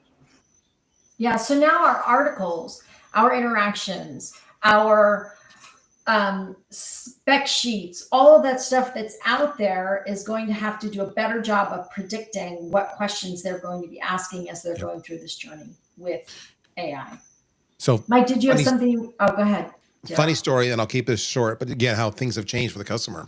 In the last week, so context, I live in Ottawa, Canada, Ottawa being Canadian version of Washington, D.C. for the U.S. All right, so 50% of the people who live here are government employees. And we have a booming tech industry too. Why is that relevant? Now, last week, I was talking to a friend of mine in the government in the finance area, and they were sharing with me how now they use AI nonstop to create all of their RFPs that they send to market. And they're using AI the exact same way customers we've discussed are using AI. What are the features I need, everything else, and for this very specific, use case and application. And it generates the RFP. And I thought, wow, isn't that crazy? Yes, times have changed. And then 2 days later, I'm talking to a local tech vendor. Great guy. And they sell to the government largely. And he was sharing with me about how now they get RFPs and, they sieve and they find all the RFPs and they pull them down and they just use AI to analyze the RFP and build their response. So it's now the battle of AI and the RFP buying process. It's staggering how it's changed. Daryl, I have to tell you, people think I'm talking like la la land when I say this, but we are at the point where we need to be thinking about how to our bots market to bots. And I even am starting to think about how we build referral networks amongst bots. It's moving that fast. Well, we had said we didn't want to get into the agent discussion, and I know we won't. One of the at the point where we decide to get into that kind of thing, you start looking at how AI agents work with other agents and then are managed by another agent. And that's where some of this really powerful stuff can happen as you move through things. Just in the time that we've been sitting here, I've done a couple of different, pushed a couple of different chats into ChatGPT, specifically around what are some of the prompts that would make me and Catalyst show up in a response? And then what are some of the things I can do to make me and Catalyst show up in those prompts? And so you just kind of work through these things. And if you ask those questions, it's amazing the kind of information that will reveal itself. Something that I think is really important for people to remember. And a lot of people will talk about customer journey type stuff. Even though there might be handoffs inside the customer environment, the customer actually works through all of those stages, both from initial problem unaware to problem aware to interest in solving the problem to actually making a decision to solve the problem to now implementing this thing to solve the problem to really excited about solving the problem and telling other people about it. And they go through that journey all the way. And Renee and team have talked about this connection between sales and marketing, how it's becoming tighter and tighter. Well, that same thing happens on the success side. So sales, marketing, and success all being tighter. And you start thinking about the different roles that people in those areas can play. One of the things that marketing does really, really well that I don't do well is communicate one-to-many. One-to-one, I'm pretty good at it. Meaning I look at nonverbal, I can see people nod heads, I can ask questions, I can see how people are leaning in or disconnecting. And that's really cool because I can take that feedback and iterate. I've never figured out how to do that at mass in a one-to-many environment. And we're trying to figure it out now using some of these tools that are available and start to make it a little bit more accessible. But think about one-to-many inside your existing customer environment and how do things change as you start to nurture conversions that are happening inside that operating environment based on the data that you have. And I think the blending and bridging of gaps here is really, really powerful. I'm super excited to be here on this rock while all of this stuff is going on, even with all the noise that's happening in there. This conversation has been amazing. I think it's just been cool just to sit here and listen and be a part of it. Because Renee, that whole discussion around the buying experience in a dealership level and doing that in real time was, I'm not going to curse and swear, it was absolutely amazing. I have to tell you, I surprised myself with it. Like if I just opened myself up to the possibilities, I surprised myself because I never thought, if you'd have asked me a year ago, I'd have said, I'll do that for a 3-figure thing. I'll trust AI with a 3-figure decision, right? Help me choose a suitcase. Help me book a hotel room. Help me find and research. Like I would have given the risk level, right? A 3-figure decision. But I mean, if I tell you I buy a Honda Pilot, you know about how much I spend on it. That is a high financial decision. That is more than many B2B buyers are going to spend in a sales conversation, right? That's a high risk environment. And I turned over a lot more trust. And consumers tend to be stingier with their own money in those decisions and lower risk than with the companies. So imagine how much in a B2B environment that could move forward. I'm just happy I did the shopping for a spouse thing well before this all happened, because I can't imagine what the AIs against AIs are doing at the bars. Okay, then we need to wrap this conversation up. We have had a great time talking about AI and how as consumers we can use it, and how as salespeople we need to understand it, and as leaders we need to understand it. I want to wrap up this episode of your Sales SOS podcast, and I just want to say, hey, you guys, I'll have my bot call your bot, and we'll get it done. And in the meantime, we're going to spend a few more minutes. In our next episode, we are going to talk a little bit about noise. So have a great day, everybody, and happy selling. Okay, we're over time, or almost over time, and ready to start our last episode. Can we just spend like 10 minutes? Do you have 10 more minutes or no? Yeah. Let's do it. But Okay. Mike, you got to talk less, brother. You're killing us. Thank you. I think I was the problem last time. Renee, you were absolutely awesome last time. You're I'm on fire. going to go back in, and I'm going to ask Liz if she minds if I use part of that inside a podcast episode, because that was absolutely perfect. Brilliant. I agree. I think that needs to become something that's out there. As you all are working with sales leaders, I really do recommend that you have them go buy something using AI. Yeah. Right? I think it's a great idea. Yeah. Okay, let's talk about noise. You ready?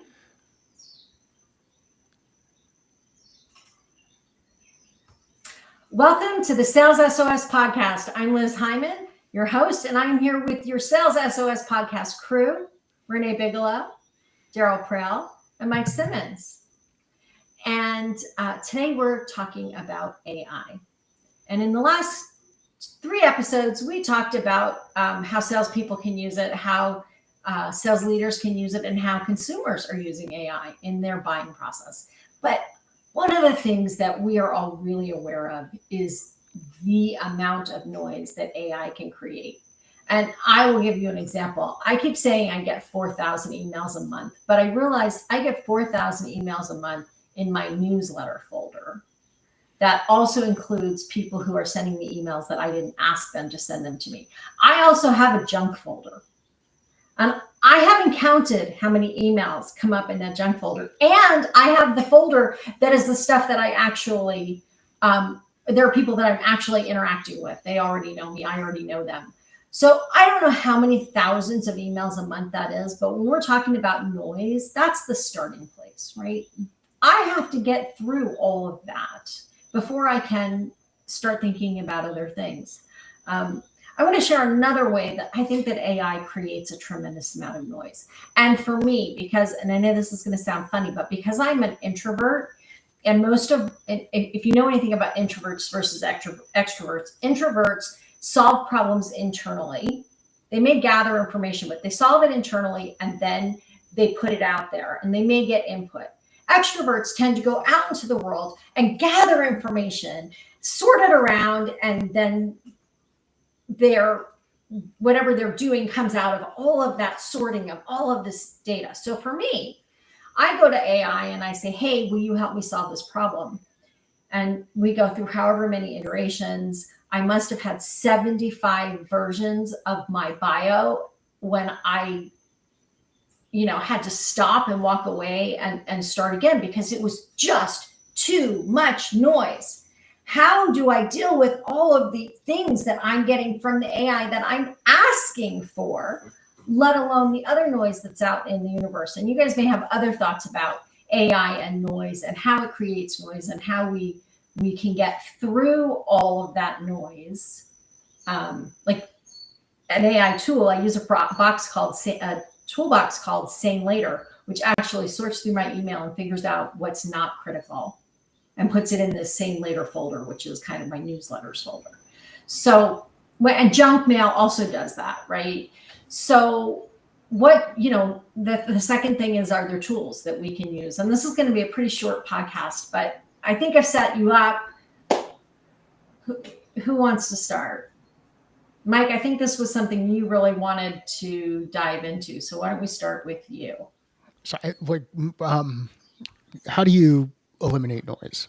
You start to cut things off. You put things like headphones on or blinders on and keep this level of focus. But one part is figuring out what do you want to focus time, energy, and attention on. And the key question I like to ask, and we've talked about this a bit over the course of this episode and others, is what is the specific problem we're looking to solve? So if I can narrow in on what is the specific problem I can solve, then I can start to focus time, energy, and attention on solving that specific thing. And it just starts to narrow focus to cut down noise and eliminate it. There is so much noise that's out there. So many people are out there talking about this new thing. I think the one that's getting a lot of attention right now, and we talked about it a little bit earlier, these AI coaches, because now it's super easy to create video. I've got a video out there where my dog asks an interview question. and that's using Hedra as a tool. And the dog picture came from ChatGPT. And it was a version of taking my dog and applying it into that context. If I can do this stuff, a lot of other people can do this stuff. And if a lot of other people are doing it, more and more people will continue to do it. And it's just going to create more and more noise out there. So get back to that. Hey, what's the specific problem that I'm looking to solve? What's the specific job to be done here? And if you're not familiar with job to be done framework, take a look at Clayton Christensen. Do a search for Clayton Christensen, milkshake, and HBR. Those things will show the job to be done framework or job to be done concept, and you can start applying it in this concept. So that's how I work to eliminate noise. Problem to be solved, job to be done. I just want to know, was your dog sitting while they were asking the questions? Dude, it's absolutely hilarious, Daryl. It's one in the animated version, the dog actually has fingers, which is a little bit freaky. But in the more produced video version, again, using Hedra, it's insane how close the lip syncing is. What's super weird is the first time I did it, I had it have my voice. So my voice with Grizz's mouth moving was a little bit weird. So then you start to go in and add in some other voices in there, but you can even do that. So it can take your voice and change your voice around. So at some point in time, I'm going to sound like Daryl Prell. That's too bad. Renee, you want to chime in? Yeah. I mean, you all know I use a ton of AI, but I do try to be very deliberate. I mean, there's always FOMO, right? There's always something. Daryl's talking about a new tool. You're talking about a tool, right? There's always FOMO, like, oh, I need to check it out. I keep a list of the things that I feel like are important that maybe I'm going to need on my next step or want to be's. A lot of the video tools are kind of want to be's for me, but many of them have very short time limits. So my trade-off for what I'm going to get out of those now is not as high as what I need it. So I kind of have those on my wants, not my needs, right? But making sure that you understand your needs well enough. I just shared with someone today, ChatGPT released GPT-5, right? OpenAI's releases have been buggy and problematic over the last year or so. They're on the frontier and releasing the most innovative, cutting edge things, right? But when they release it, it causes a problem if you are on deadline and there's a bug or a problem or an issue and you're trying to get some work done today that you need to get done. So I have redundancy, and I tend to lean into systems that are dependable for the basic things and have basic workflows that I know I can rely on if AI is worked into those, right? So I think that's one level. And then I have my experimentation bucket and the things that I'm always working on. And then I have the, like, how much am I eating my own dog food and living it? If I need to know what consumers are doing, what salespeople are going through, what CEOs are expecting, like all these things, I set aside time to do that. But I'm very deliberate now. I can't say that I always have been, but there's so much coming at us all the time and so many best practices whizzing around. I'm very deliberate in making sure of where those buckets are. And for me at the moment, the thing that I'm most focused on is where consumer behavior is shifting more than what tool can I play with to do things. And I think that's different for everybody, right? Like, I'm not the person that has an assignment list of pushing out content every day inside of a marketing team. There are people I work with that is their number one thing, right? So I think really being clear about what your goals are. And I know Daryl said, Mike said the job's to be done. I think that's very fair, but also kind of bucketing what your goals are and what you need to rely on versus what you can tolerate experimentation and blips and bugs and, ripples in your workflow from. I think those are the things that have really kind of calmed the noise for me, so that when I'm in a very busy week, I know where I can go and get things done without it sucking me in.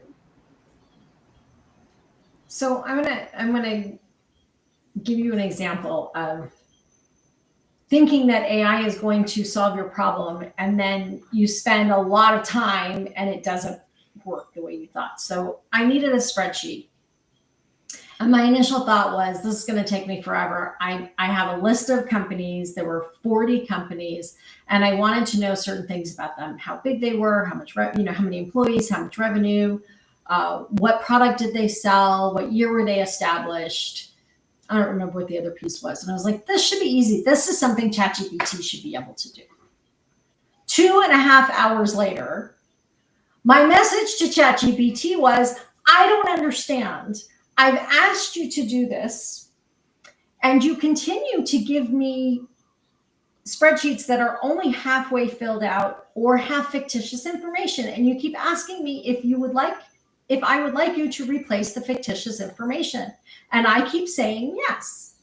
So then I asked ChatGPT, how can I do this in a way that you can give me the answers I need, right? 2.5 hours into this. I'm like, this is a simple thing. Then ChatGPT informed me, I can only do 5 at a time. I'm like, oh. So I had to let it do 5 at a time, 5 at a time, 5 at a time, wait till it was all done, and then ask it to combine it into one spreadsheet, right? That for me was a level of noise I did not have the time or patience for. Right. So, part of this is what we talked about in the first episode about AI, which was prompting, learning how to prompt, but also understanding what the tool you're using can and can't do. And that is a long process, and it's noisy and it's bumpy, and it requires a tremendous amount of patience, which I will tell you, I was born without. So, as we're thinking about using AI, I think that's part of the noise people are worried about. Is it going to do what I think it's going to do? Is it going to do it right? Is it going to take a lot of time? Mike, it looks like you've got a thought you want to share about this. The thing I would add to it is, and it gets into that clarity around jobs to be done. Don't make the job multiple jobs.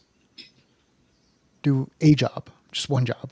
And just outsource that one job first and see how it does it, and then start to add other jobs, and then maybe pull those back together, which is a cool part of the process that Liz figured out, even though it was frustrating to go through and do it.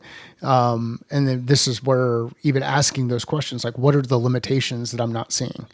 What are your limitations? What's getting in the way of you being able to do it? The list building that Exa can do is phenomenal. I used to think I couldn't imagine being able to do some of the things that I've done over my career in sales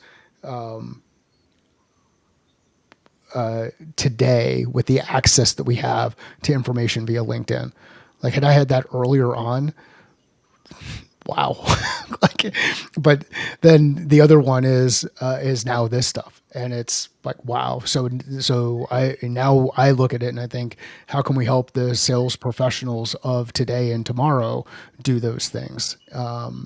Because again, wow, amazing what we'll have in front of us. So that's the only other thing I would add is just understand what the limitations are as you go through the process. Ask that question, as it'll give you an answer. Yeah. So before you spend 2.5 hours, ask for some help. Well, now you know. So next time you won't spend 2.5 hours. Daryl, did you have something you wanted to share? No, I was just going to say this feels like a therapy session for me, which is fantastic because I have Renee's enthusiasm. I have Mike's wonder and just appreciation for how things have changed and what access I can do. But I live often and frequently in Liz's frustration because it's like, this should be easy. Everybody else is doing it. Apparently, you read about it, whatever, right? What am I missing? And I think I'm not stupid. So, it definitely, and it's like finding the right tool for the right job, right? Do I need Midjourney or do I need Hedra? It's if you don't know what either one of those are, look it up. All right, but it's just like there's no one tool that does it all. Right. So as efficient and as great as it is, it's still a process, and you have to make the investment, and it annoys the hell out of me sometimes for the exact same reasons that Liz says. And sometimes it's just outright stupid, and you always have to have your common sense hat on because even though it's AI, it's built upon data that it's skimmed and scanned and whatnot. Not all that data is accurate. So just Daryl, this is some of what I was saying earlier. Like for me, anyway, that part of like the repeatable, dependable part is taking the time. So like Liz figured this out about spreadsheet. So now, if there was enough value in what you got, that becomes something I've already figured out. It becomes something I figure out. Can I make repeatable? Can I build this into a workflow or a process? Right? How are the many different ways I could apply what I just learned? And because I know how to do that now, right? Like, so what the frustration part is in my experimentation budget, right? Of time.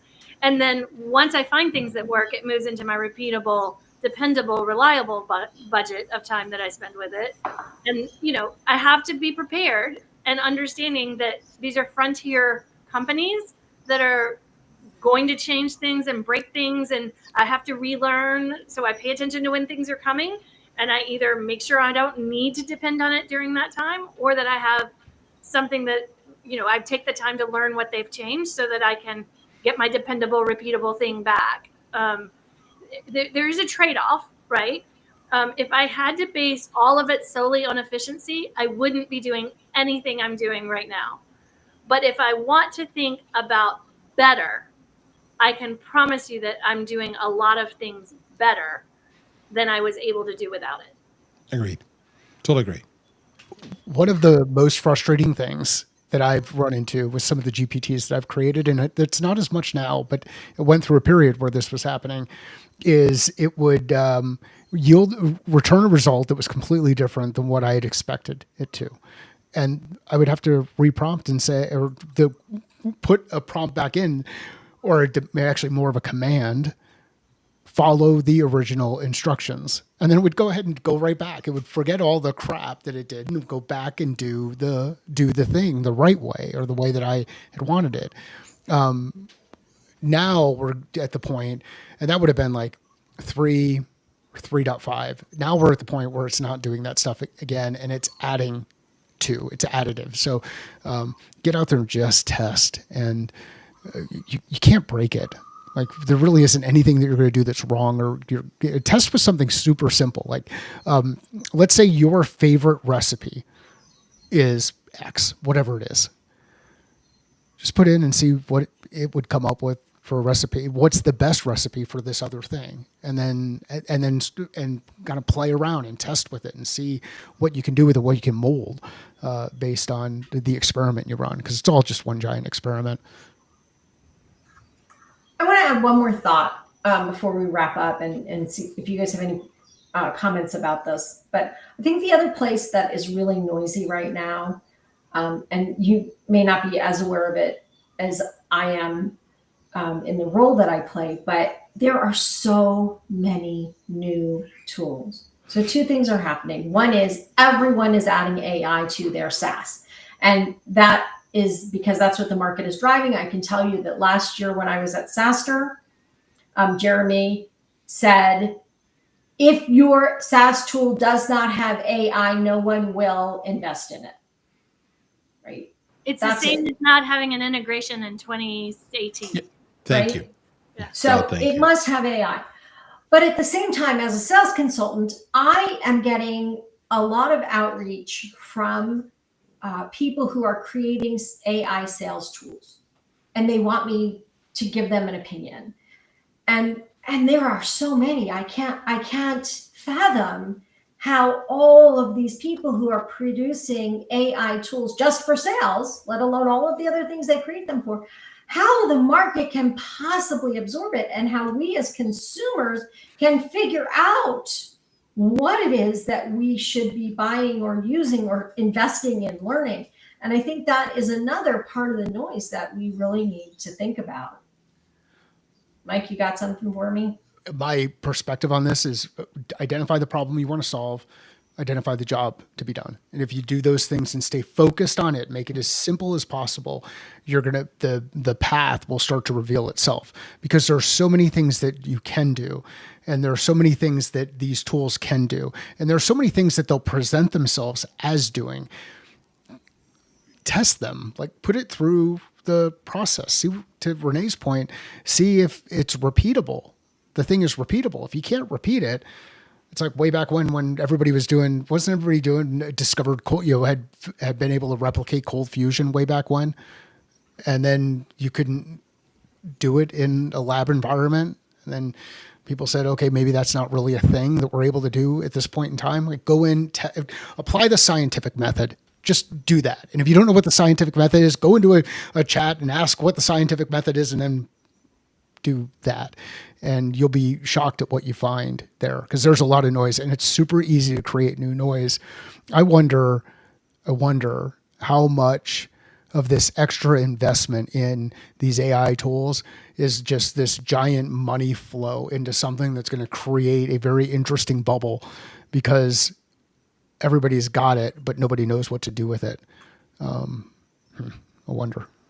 Liz, I'd like to share one last tip that is also extremely helpful for me, and none of us have said it exactly, and that is I fell into in 2020, early maybe January of 2021, I fell into a group of GPT-3 enthusiasts, and back then, it was before ChatGPT, you only had access to it through API, and so I learned a ton from a group of people, and I have maintained some of those relationships over years where I stay current through group collective learning, right? And I highly recommend that everybody find some people. I know you work closely with Bren, for instance.